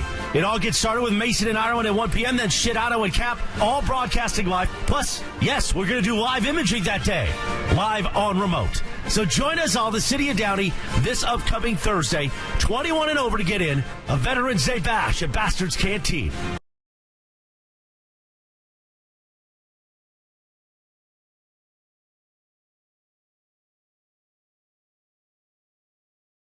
As part of the Subaru Love Promise Initiative, ESPNLA and Subaru's Southern California retailers have teamed up to recognize and award a student scholar athlete $2,500 in cash as part of the Subaru Loves to Learn campaign. High school coaches and parents, nominate your child or student who have excelled in the classroom and on the field. Go to ESPNLA.com. Subaru gives back to its community, not because it's good for business, but because it's the right thing to do. Love. It's what makes Subaru, Subaru.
Just going to let that play a little bit for you, Al. The best. I know that you love this. See, when you get the request for the wedding, when I put in Take Me Out to the Ball Game, you should request this. It doesn't even have any lyrics. You just have an instrumental. You know, I thought about it yesterday randomly, the Take Me Out to the Ball Game. I'm like, I just wonder what the bride's like. I wanted to know what was going through her mind when that was suggested. You know what she was? She's somebody that hates a good time. That's what she was. And by the way, I was right about that whole situation. Just throwing it out there. Did you have an over-under in that? Yeah, it went over, but I ultimately was right. But Trav, it ain't happening. I'm like, what do you mean it's not happening? Let's make it about me. All right, here are the numbers. I am in the lead, 55 points. Alan Sliwa is in second place, 45 points. Emily right on his heels with 44. And Taylor Smith, well, yeah, he's got 35. So I think that's about what he thought. Remember, Taylor, 2 10-0 weeks, 10-point weeks. And Trav going getting 0 points 2 straight weeks. He's tied. It's locked up. All right, let's do this. Let's start like we always do with the Rams. Taylor, you're batting lead off here. The Rams are at home. They are 1.5-point favorites over the Arizona Cardinals. What do you got? Got the Rams bouncing back, and I'm going to put them at my 2. All right, Taylor's got the Rams at 2. Emily, you are next. So I think I have. I think that it's going to be a close game. I think it's going to. I mean, this is a close line. I could see it honestly being a 1-point game. Or the Cardinals winning. I'm not really confident about their QB situation, so I'm going to go Cardinals at my 1. Arizona at 1. I am up next. I agree with everything she said. I'm just going to go the other way because I just don't want to pick against my team. I'm going to take the Rams at 1. By the way, I honestly think whoever gets to 17 wins this game. I think that's where we are at this point of the season. First 1 to 17 wins this game. What do you got, Al? Cardinals have hurt me in a lot of picks through the season. They've also hurt me in my fantasy. And because of all that, I have Kyler Murray, yeah. And because of all that, I'm for no reason going to pick the Arizona Cardinals with a 2. All right. Throw a 2 there. Got a little different spots. We got different teams. This is a good way to start this. Sunday Night Football, the Los Angeles Chargers. I got it right for the first time in a while. Yeah. The Chargers are on the road. They're in San Francisco to take on the 49ers. The 49ers are a 7-point favorite, a touchdown favorite. Emily, you're first. All right, so I have a piece of quote-unquote trivia for you guys. Who was Is this courtesy of Christine? No, this is courtesy of Sig Sports. Okay. So who were the quarterbacks the last time that the 49ers beat the Chargers? It was 2 decades ago. I know the answer to this. Yes. Steve Young and Stan Humphries. It was nope. Jeff Garcia, Ryan Leaf. Oh, my. Wow. I thought it was the Super Bowl. Yeah, I was thinking that too. Yeah. But I'm taking my Chargers at not my Chargers. Your Chargers. I'm taking the Chargers at my 3. Just because I think that they will play a close game. It's gonna be a field goal game, and I also do think that they're gonna win outright. But Chargers at 3. All right, Emily gets the Chargers at 3. I'm going to take the 49ers, and I'm going to put them at number 2 for me because the 49ers are human against everybody but the Rams, but the Chargers are the Chargers, so we'll do it that way. Sliwa. Big game for the Niners. Chargers coming off a good win. I just think the 49ers are a better football team, period. I'll go Niners. It's my most confident pick of them all. I'll go 4 on this Niners at 4 for Al. He's maybe going because it's big. Against the Chargers. Maybe not. Might have something maybe to do not. with it. Taylor, what do you got? I'm going to do Niners at my 3. Niners at 3. Oh, okay. So, Emily, you got a chance here. Got a chance here. Let's see here. I messed this up. If it sounds like I'm trying to figure this out, I'm scribbling things out. I'm filling it out. I got it, though. Okay. I may need to double-check and this. I could always go back to the podcast and claim that something was not right. My record keeping is actually quite good, but this one may be the test and the thing. All right, I'm going first here. Let's go Colorado, USC. SC's at home at the Coliseum. 34-point favorite. Let me ask you this, Al. Have you watched Colorado play at all this year? I'm trying to think. Did they play State early on? No, I have not seen them play. Okay, so I watched almost the entire game last week when they played the Oregon Ducks. Mm-hmm. They might be the worst college football team I've ever laid eyes on in my entire life. They Wow. are dreadful. Wow. If Oregon wanted to have scored 80, they could have scored 80. It was that bad. I'm going to go SC all the way at the top because 34 seems like not a tall task. That's how bad Colorado is. Alan. All right, so let's see. I've done my 3 and my 2. No, I've done my 4 and my 2. Let's look. Sometimes you got to roll the dice in life, and I've done that, and I keep losing on those. So I'm going to go 3 Colorado in this one, and just love what they've been doing. Just love what they've been doing lately. Buffs, says Sliwa. Taylor. Okay, I had it written down before you said any of that, Trav, for no apparent reason, but USC is my 4 as well. Uh-oh, now I'm in trouble. That feels like that could really come back and get me. Emily. Okay, so we've been watching the same teams this whole time. USC gives up a lot of points, They do. even on terrible teams. Yep. They could give up more enough that they are within this huge spread. I'm going to go Colorado at my 4 because I'm going to live or die by that. It's 34 points. I get it. All I'm saying is there are bad teams. Arizona's a bad team. Arizona State's a bad team. These are all true. Could be 48-3, and it wouldn't be a telling you shock. what I saw in Colorado in Colorado was shockingly terrible. So we will see. I see what you see, Emily. I got a lot of confidence in Colorado. So Carl Durrell got fired after like 3 games of the season. That's how they're like, oh, hell no. Get him out of here. That's how bad that one was going. Arizona, speaking of Arizona, against UCLA at the Rose Bowl, UCLA is a 20-point favorite. Al, you're first. Got one left. I'm throwing it on Arizona. Arizona at the 1. So U of A for them. Taylor, you're up next. All I have left 2 is my 1, so I'm going to put Arizona at my 1. Arizona at your 1.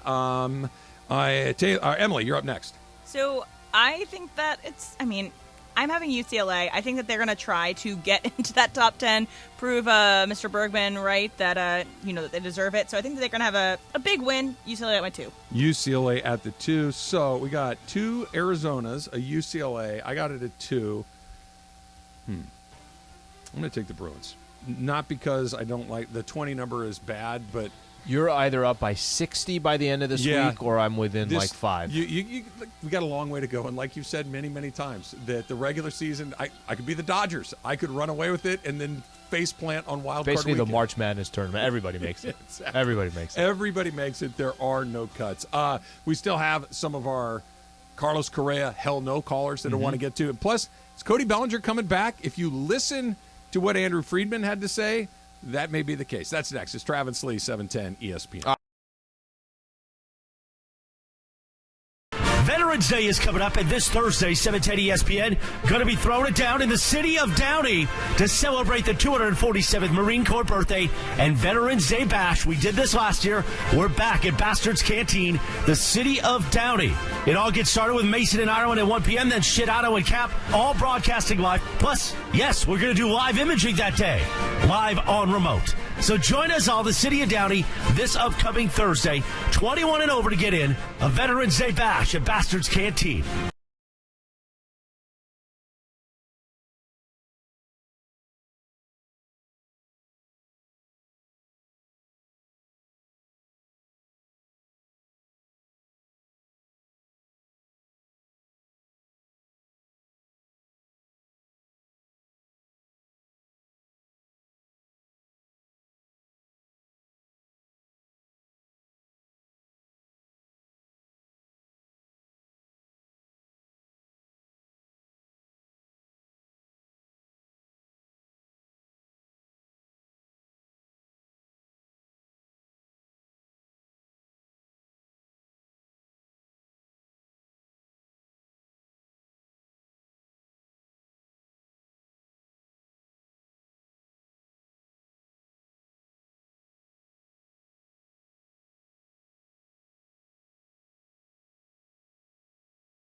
your Thursday. Coming up today after Travis Lee at 1 p.m. this afternoon, we are broadcasting live from the city of Downey, downtown Downey, for the Veterans Day Bash, the Marine Corps birthday, Bastards Canteen, 11045 Downey Avenue in Downey. Come on out and join us. Press the flesh with us. Going to be an afternoon party as we salute the troops and have some fun, too. 1 p.m. Mason and Otto, and 4 p.m. Sedano and Cap, live from the city of Downey today. Live in your radio or in your AirPods. Right now, Travis and Sliwa. All right, ESPNLA and Subaru have teamed up to recognize and award a student scholar athlete $2,500 in cash for all you high school coaches and parents. Nominate your child or student who have excelled in the classroom and on the field. He or she needs to be a high school senior who has a 3.2 GPA or higher and play in the sport. All you got to do is go to ESPNLA.com. That's ESPNLA.com to make your nomination today. Love, it's what makes Subaru Subaru. Send it in, man. I'm so excited for that. Because a lot of people are going to qualify for that, and I'm excited to see who gets it. It's just it's a terrific promotion. Listening to Chris talk about what's coming up at Bastards Cantina in Downey in about a half an hour from right now, it reminds me how enjoyable it is. A little darty, a little day party. Those are. It's fun to go out at night. Don't get me wrong. Yeah. It's fun to go have dinner or some drinks, everything else. But that I'm let's with you. go have a really good time in the middle of the day. That's hard to beat. Especially on a Thursday. Yeah, Thursday is like the right day, you know? Tuesday, I don't think it holds the same weight. A Thursday, you're like, right there. Friday's coming up tomorrow. You're good to go. So my father-in-law, R.I.P., said to me, I was probably 19 or 20 at the time. Mm-hmm. Why is it Thursday? And he goes, because you can get through anything for one day. I'm like, He's that right. is genius. Like, you can go at it on a Thursday, and you can get through one day. It's Friday. You just got off Friday night. Now you got 3 nights. You know how they have like Notre Dame, Michigan, some of these football programs when they're going through the tunnel and play like a champion. They all hit on the top. I could see you having that like outside your garage as you're going in. Yeah, just hitting that. Bill Harmon, you can get through anything for one day. Why not? Absolutely. Seth in Culver City. Seth, you're on with Travis Lee. What's up, Seth? Hey, what's up, guys? Just to circle back on the Carlos Correa conversation for a minute. I'm a big believer in chemistry when it comes to clubhouse, locker room, and team sports. I think it really does matter. And I kind of wonder why the Dodgers ownership would even consider bringing that in. I understand, he's a productive player, but why would you take that risk on a team that's already so good? Yeah, they sucked in the playoffs this year, but they're going to be right back next year, probably in the playoffs again. And if I'm Clayton Kershaw or Justin Turner or one of the guys that was on that team in 2017, I might say to the media, oh, yeah, it's all good. It's water under the bridge. But am I going to be able to look at that dude and say, hey, man, we're happy to have you? I don't think so. This guy's potentially stole a championship from any Dodger fan, including those dudes that were in the clubhouse. So, yeah, I'd love to hear your guys' thoughts on, chemistry and all that. So the happy to have him? Probably never. Tolerate is a different question. I'm never going to be happy to have you, but can I tolerate? So what Seth was saying, that they would never, that because the fans don't want it, because there would be bad chemistry issues and all these things, that seems to be the prevailing opinion on the phone now. I just want to read you a couple of these off of Twitter real quick, because the Twitter response is really different than what we're hearing on the phones. This is from Christopher. Isn't all that fans want is an owner will do anything to win? I get that we think we're important, but we really aren't. I don't think Dodger fans would ever be excited for Correa, but it would signal to us that ownership will stop at nothing to win. Michael goes on to say, why would Dodger franchise listen to their fans? It's like when the Lakers were thinking about signing LBJ and everybody said they don't want him. They still did it anyway. Okay, there's another example. They sell them crappy Dodger dogs now, and now you think that they're going to care what people think? There's just this opposite thing of they're going to do what they think is in the best interest of their team. What Seth was saying about chemistry, and they're so good as they are right now that, yes, they haven't won, but why would you mess up what you have? Because messing up what you have may be what you need to do. That they've been really good for a long time. Maybe a little friction, maybe a little heat, maybe a little bit of, discomfort, for lack of a better word, is what they need. Because they've been doing it like this for a while, and he's right, they've been really good, but maybe the chemistry would, not saying it would be better, but maybe different chemistry is exactly what this team needs. So a couple things. I'm trying to wrap my head around this one. The whole why would Dodger fans care, or why would ownership care about what Dodger fans, what they want? I don't know if, and I get it's very emotional for a lot of people there. I don't know if a hot dog is the perfect example for it. I get there were a lot of Dodger fans, still are today, because when we bring it up and I say, hey, it tastes like a hot dog, it's a small example of something of like, no, listen to your people. Yeah. However. Which they did not. They did not. However, as somebody who can speak for a different Major League Baseball team, the Dodgers are not like every other baseball team. And the ownership of the Dodgers, since Frank McCourt was forced basically to sell the team, this is as good as ownership as it gets. You can be pissed at them. You could be upset at them. You could be upset at specific decisions that they make. Well, they obviously care about the fans because they're trying to win. Mm-hmm. They could easily sell the amount of tickets that they sell, not have as high as a payroll. They can be much more profitable based off of, guys, I mean, listen, they're going to come anyways. Doesn't really matter. There's a way to do it to where the Dodgers can still just rake it in dollars-wise. They're competitive every year. They got a chance to win a World Series every single year. I do think they care about what Dodger fans think. Can you point out one or two things? And like I use the hot dog as an example. Okay, that's a small example of something that you could say, well, people keep telling you, guys, they don't like that Dodger dog. Can you just go back to the other one?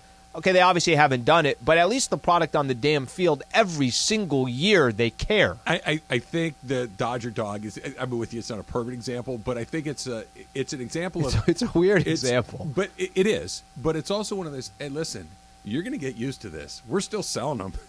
It's not like we have a stack of 8 trillion Dodger dogs. Got Alan's dumbass that buys one every time. I hate them. I buy them. Okay, so the point is that people will get used to it. People think they hate it, but the thing they think they hate, they're going to get used to it, especially if you just kind of get used to it. And I keep coming to this. I don't want him to come. I don't ever want that man to have any success ever. It kills me that Bregman and Altuve got one this year. But I do think I would be incredibly disingenuous if I didn't be honest about this.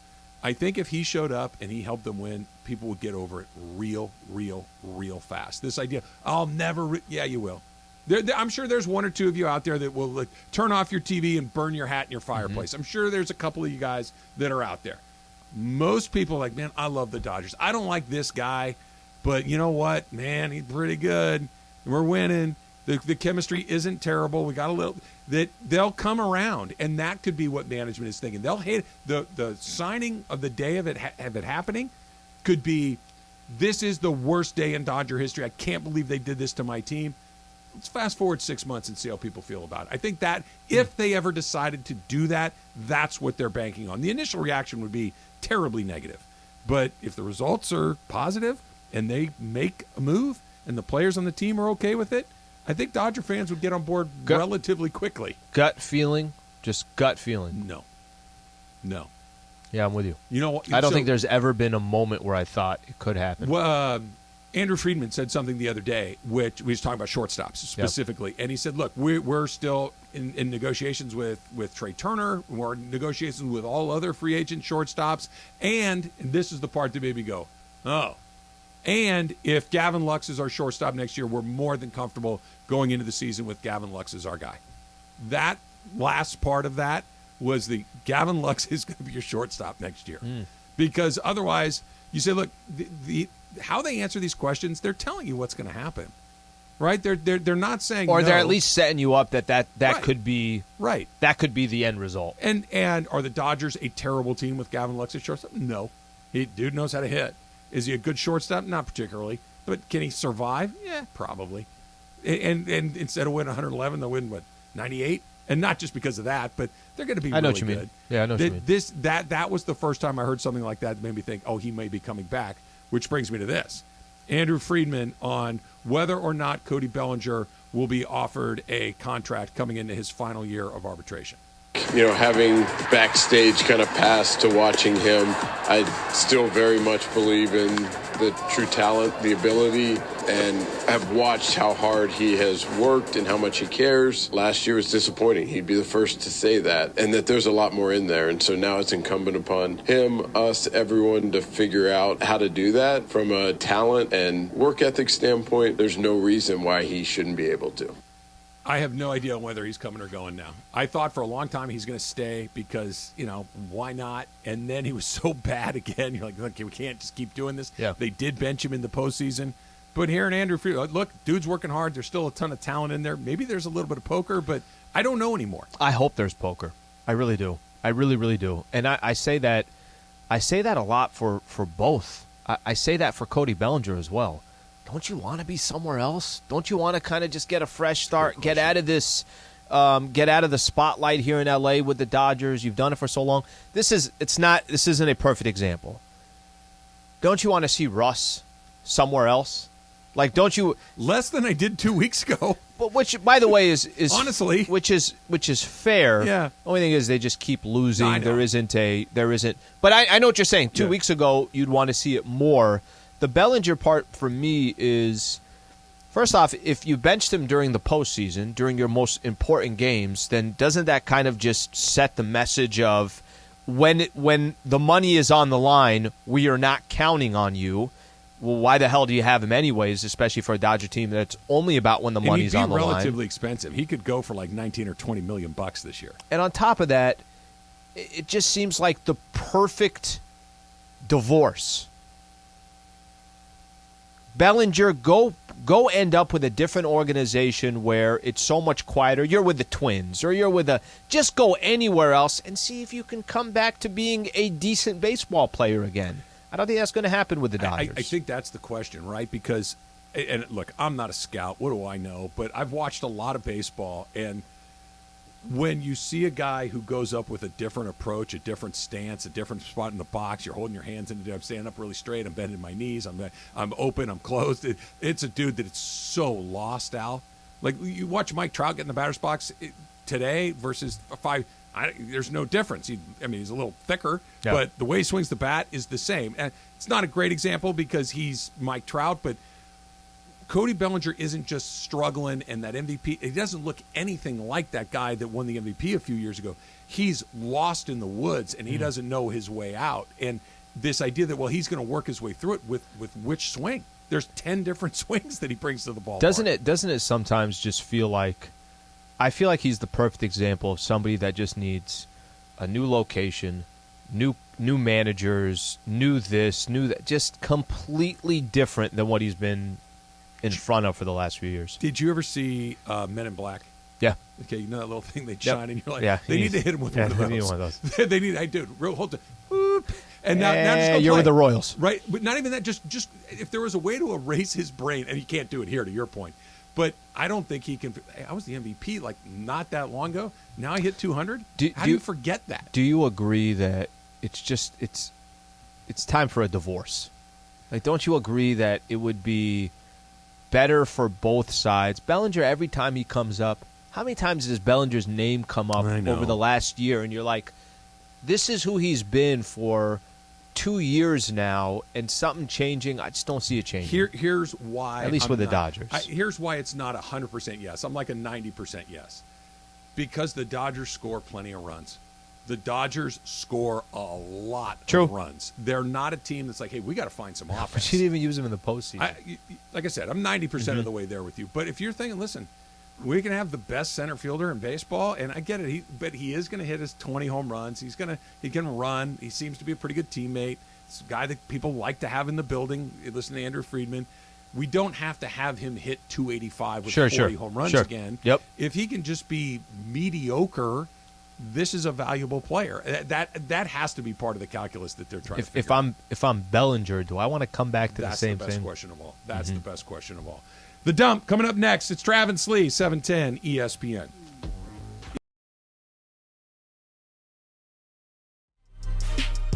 Hey, Laker fans, John Ireland here. Have you downloaded the new ESPNLA app?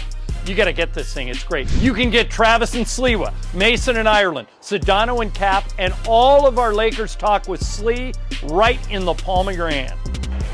You're just one tap away from everything Lakers. You could even win Lakers tickets. React to the Lakers on ESPNLA app. Download the new ESPNLA app in the App Store or on Google Play.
Time for the dump.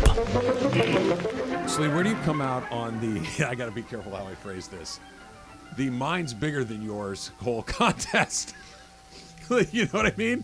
That we have the bigger football stadium, we have the biggest building in the world, all of these things. Does that interest you at all? No. Me neither. Yeah, I've never understood this. Yeah, well, our flag is 6 inches taller than your flag, than all of these things. This is one of my favorite ones in quite some time. Okay. The Texas Longhorn Marching Band has a long-running rivalry with the Purdue Marching Band over who has the bigger drum. Okay? They've been battling over world's biggest drum since the early 50s. With the introduction of Big Bertha II, a bass drum measuring 114 feet by 55 feet, the Texas Longhorns officially lay claim to the largest drum the world has ever known. Quote, it has the ability to break windows. Wow. Everybody's going to be feeling like there's an earthquake in there. It'll rumble. Your response. Astros need that. That is very, okay. I'm going to use the same word that I used earlier in the show. Okay. The gimmicky stuff. Mm-hmm. Yeah, people say, all right, hey, it's the largest pizza in this. Okay, well, it doesn't mean anything. The pizza's not good. You're only selling because it's the largest one. It's the 96er, like the 96er, the old 96er. The great outdoors. Right? There's nothing but fat and gristle on that plate. It is.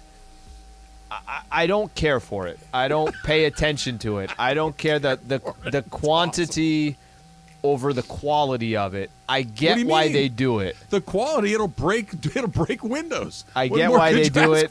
No, thank you. Damn, that. I had no idea of all the stuff in the dump that we've ever done. That's very interesting. That the University of Texas is in this is the least surprising part. When I lived in Houston, Houston is not in Austin. It's not in College Station. It's kind of a mix of the two alumni, right? And the A&M alumni could not tell you. And again, I'm a Californian. What do I care about this rivalry, right? I'm completely disinterested. Hey, you know that when Texas put the flag on top of their building, that we went out the next day and went up another foot. I'm like, yeah, then you're an idiot. Like you're telling me that you're preoccupied with the dumbest stuff in the world. I'm with you. Right? It's like, I'm with you. Well, we got a bigger drum than Purdue. Why do I care? Like, why is that? I don't understand why this is a thing. Cool. You're an idiot. Is the perfect response. Yeah, I don't understand. Taylor, how big? You're the musician in the group. How loud of a sound would a 114-foot by 55-foot drum make? I don't know. I think it could break this window. Is the size of the drum determine how loud it is? I'm not a drummer. I don't know about that stuff, but you I should want to build see a bigger it. One. Yeah, build a bigger one. Get in your garage and start. I'm all over it. Yeah, well, Sliwa's got a drum that's 115 feet by 60. So now what, Purdue? You should start knocking that out. I guess it's no different than these skyscrapers, and it's no different than roller coasters. Hey, we got the biggest fastest. one. Yours goes 90. Mine goes 92.5. What did I see? So? I saw something. Like, I get it from like a marketing perspective. That's the only way. Hey, we have the biggest one. Well, now it's not because now they have the biggest one. I get it for that. I was choosing between Purdue and UT, and now they have the biggest drum. I'm going to go to UT. By the way, both pretty good schools. Engineering school in Purdue. UT is one of the great institutions in the country. But I'd rather have a big gong. Gongs are pretty rad. I'm not going to lie. That would be a pretty good deal. Speaking of rivalries, Debo Samuel says the Rams, well, they're not ours. I wouldn't necessarily say it's a rivalry. I would say like Seattle is more so of our rivalry with the back and forth and how many times they've beat us, and we've got a couple here and there, and they play really good right now. So we know what's at task when we get to that point. Yeah, it's a rivalry. Yeah, the Rams and the Niners are rivals. By the way, don't get me wrong. I mean, the Niners, I'm a big believer in this. Until you face each other in the postseason, you don't really have a rivalry, okay? If I was sitting next to Debo right now, and I say, Debo, how many have they won regular season? 8 games in a row in the regular season? So I said, Debo, do you want 8 in a row in the regular season versus the Rams, or do you want the one that the Rams had that took them to the Super Bowl, and then they ended up winning a Super Bowl? I'd be very surprised if he didn't say, I'll take the one. Well, okay? You do remember our interview with him, I do remember. I'd be surprised. Not so fast, my friend. I'd be surprised if he doesn't say the one. Well, that one game in a postseason that's a big part of what makes a rivalry is when you play in the playoffs. It's a freaking rivalry. What do you want me to tell you? I was just going to say that this, yes, you are, no, you aren't. We all know which ones are and which ones aren't. We know. You don't have to, you can't, the Seattle Seahawks and San Francisco, it's not a rivalry. There's nobody in Chicago that's turning, classic matchup. I live in Los Angeles. I know that the Bears and the Packers have a rivalry. That's a rivalry that's been around for a million years. The Yankees and the Red Sox is a rivalry, even though the Red Sox couldn't beat them for 100 years. Mm-hmm. It has nothing to do with, the most recent data in my mind says one thing. Stop, Debo. Here's another piece. Don't get me wrong. I will be watching.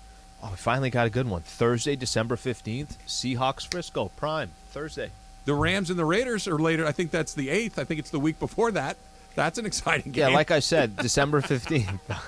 What do you mean? There could be a two-win team against a three-win team. How about we took the Raiders out of our picks? They've won 2 games. They don't deserve to be in there. They've won and 2 UCLA games. is a good team. Yeah, they've won more than 2 games. That's not bad. Jeff, I'm curious what you think about this. Okay. Here's Jeff Saturday, his first press conference as the interim head coach of the Indianapolis Colts. I know I can lead men. I know the game of football, and I'm passionate about it. I have no fear about, are you as qualified as somebody else? Bro, I spent 14 years in a locker room. I went to the playoffs 12 times. I got 5 dudes in the Hall of Fame that I play with. You don't think I've seen greatness? You don't think I've seen how people prepare, how they coach, how they GM, how they work? I mean, won Super Bowls, been to 2. Like, here's the deal, man. None of us are promised a good job. I may be terrible at this. And after 8 games, I'll say, God bless you. I am no good. I may be really good at it. I got no idea. But I dang sure ain't gonna back down. I can tell you that. What do you think? I like it. I do too. I'm going to tell you something, and I said this when he first got hired, that there's enough mistakes made in who gets a head coaching gig. There's enough mistakes made from ownerships of how they put together a roster. There's enough mistakes made of a GM that's handed the keys, and then not too long after, he's taken the keys away. There's enough mistakes made in every sport, every company, every corporation.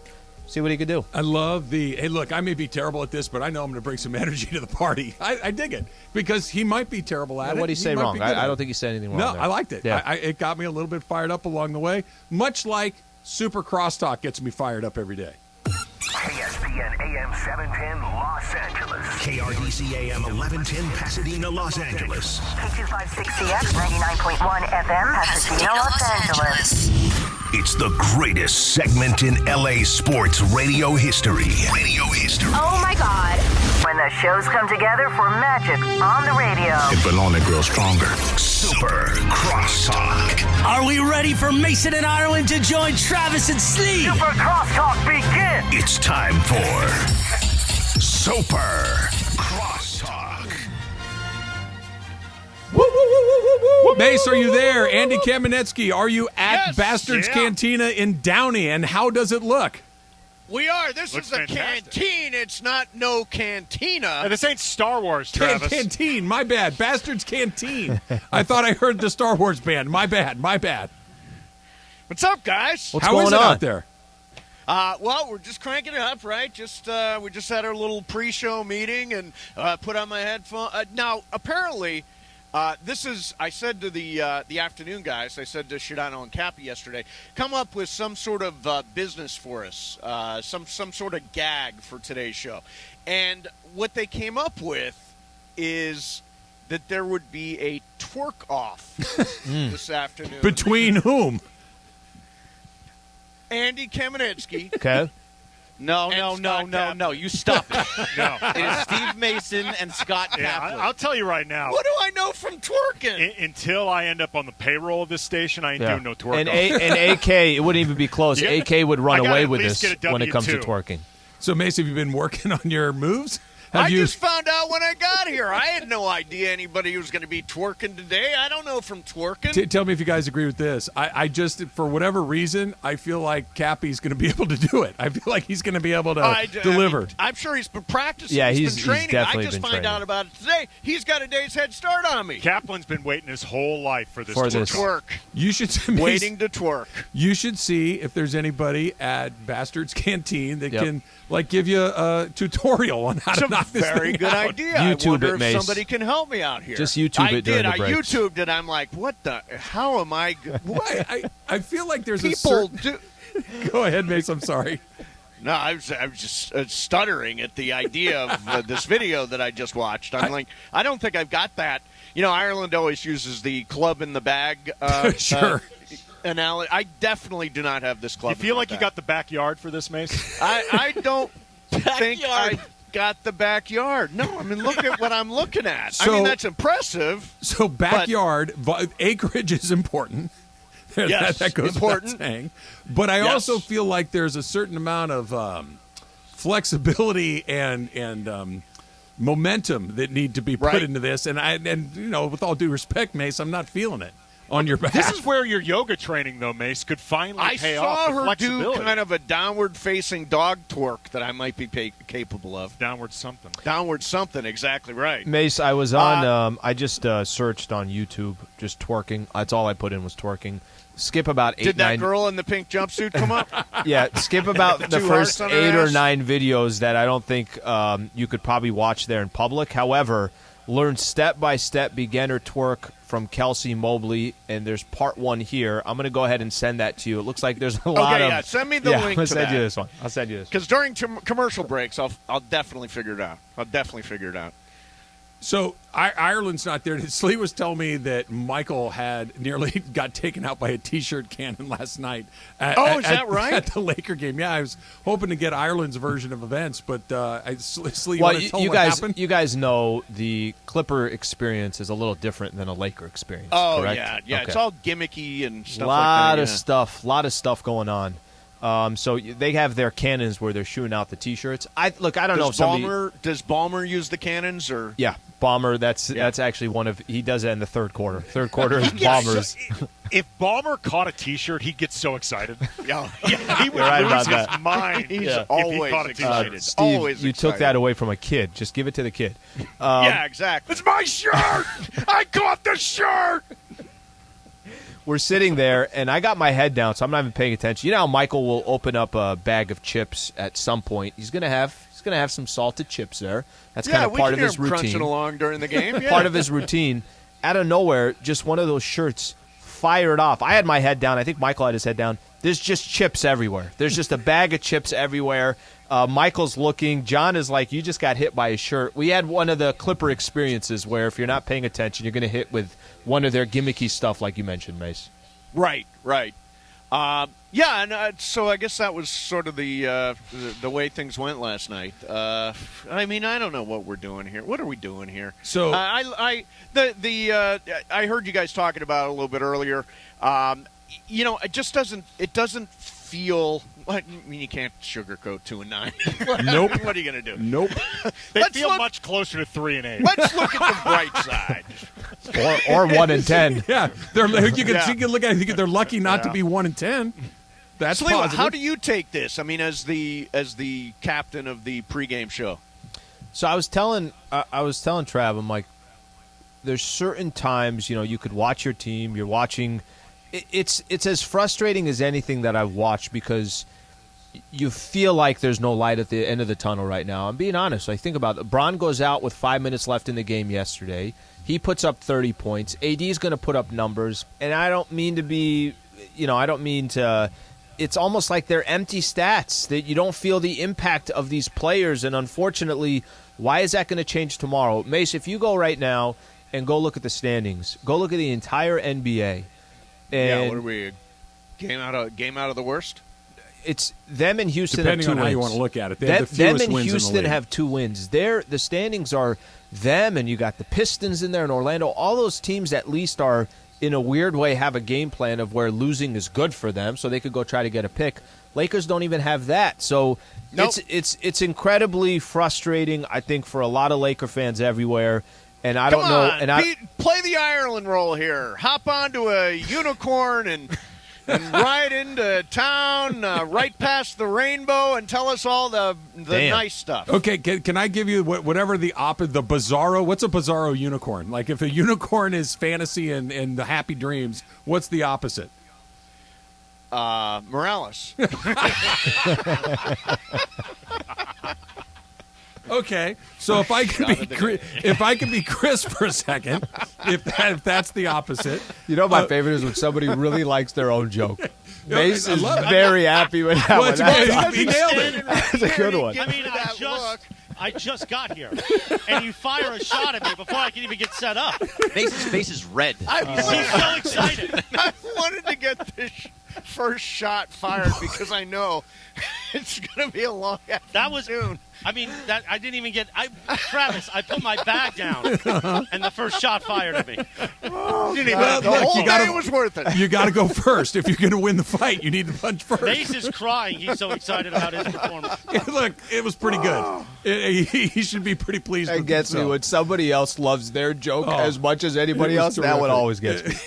I don't know, Morales. So, well done, Bizarro yes. animal yes, there. Bizarro unicorn. It could be, we could be on the precipice of it getting worse because LeBron's hurt, right? Oh, yeah, because LeBron's hurt. That's right. LeBron is hurt. Level of seriousness here. This is what happens when an athlete is at this stage in his life, 20th season in the league, and all the miles that LeBron, with all the things we know, that this could be the good part, right? Because if LeBron misses a ton of time, I know AD's around, but this actually could be the beginning of something that looks even worse. Well, this is how you know, by the way, that the Lakers were concerned because, LeBron has had this recurrent groin injury. During his first season with the Lakers, he had that groin injury that cost him something like 20 to 30 games, basically cost him and the team that season. It was obvious that LeBron had aggravated his groin in some way. I mean, he was basically rearranging the junk drawer, so to speak. It was obvious what he was doing.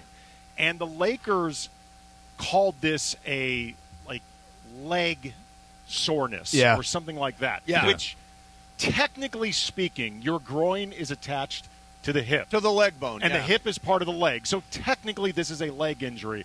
It's obvious, though, they did not want the immediate freak out of LeBron hurt his groin again, because that's the only reason you call what is an obvious groin thing. LeBron called it a groin injury. Yeah, right, he did. But that's the only post. reason you list it as a leg thing. That's the only reason. But they know what the reaction's going to be. Taylor's exciting. Taylor's pumped because the Kings have double the wins of the Lakers at this point. We're trying to figure out if that's tomorrow ever happened night before. is the showdown with a former Laker coach. That's Mike right. Brown. Mike Brown is there, and they, like you said, Al, they could cut the deficit right in half. They can with a win tomorrow night, they're right back in it. Not going to happen. Kings might put up a banner. They might put up a banner. Yeah, a banner for Or a just the laser win. beam. Yeah. It is absolutely true that that 1 year at Summer League, they did hang a Summer League championship banner. That's not good. Is it Vivek Ranadive? Ranadive, yes. Do I have that right? You do. Yeah. Ranadive. They did. They hung a Summer League championship banner, which was the proudest moment in franchise history. Did the you? Maloofs would never. Mace, no. Mace, did you see Scott Boris's comments about Carlos Correa? I heard you talk. Repeat them. So I'm paraphrasing. I don't have it here in front of me, right? But it was basically, look, people are ready to move forward. They're not angry about what happened in the past, and the Dodger management is under a great deal of pressure to deliver a World Series. So, basically never say never. And we threw it out like we do. And the response, it was interesting. The response on the phones was virtually unanimous in hell no. Yeah, I'm in the hell no camp. Okay, what if it's blessed by the people that matter? What if it's blessed by Clayton Kershaw or Justin Turner or whoever would be, one of the most aggrieved members of that 2017 team? What if they said something along the lines of, listen, I don't think I can ever be best friends with this guy, but if he can help us win the World Series, we can't get over the hump. If he can help, I can live with it. Does it change your tune? No. Not at all. No, because I was there for every game in that series. I was there for all 7 World Series games, and I'm telling you, it was, as a fan, I felt completely ripped off by the experience, especially knowing what I know now. There is no way I would want somebody with that moral compass on my team. And granted, they were all cheating, right? They were all in on the bit. Mm-hmm. At the same time, I don't right, it was a bit. It was a gag. We were just talking about it. Entertain the premise, being on the bit. Exactly. But I absolutely do not want Carlos Correa here. And I know John Heyman, apparently there was a report, hey, the Dodgers might be. I'm telling you, give me Bogart. Well, obviously, the biggest offseason priority should be Trey Turner. I mean, he's the, if you take all the free agents on the board and say, okay, you can only pick one, which one do you want? My answer is Trey Turner. Every day of the week and twice on Sunday. The idea of Aaron Judge is a really fun idea at Dodger Stadium, but, I mean, let's get real. Trey Turner, you maintain that 1, 2, 3 in the lineup. He plays a good shortstop.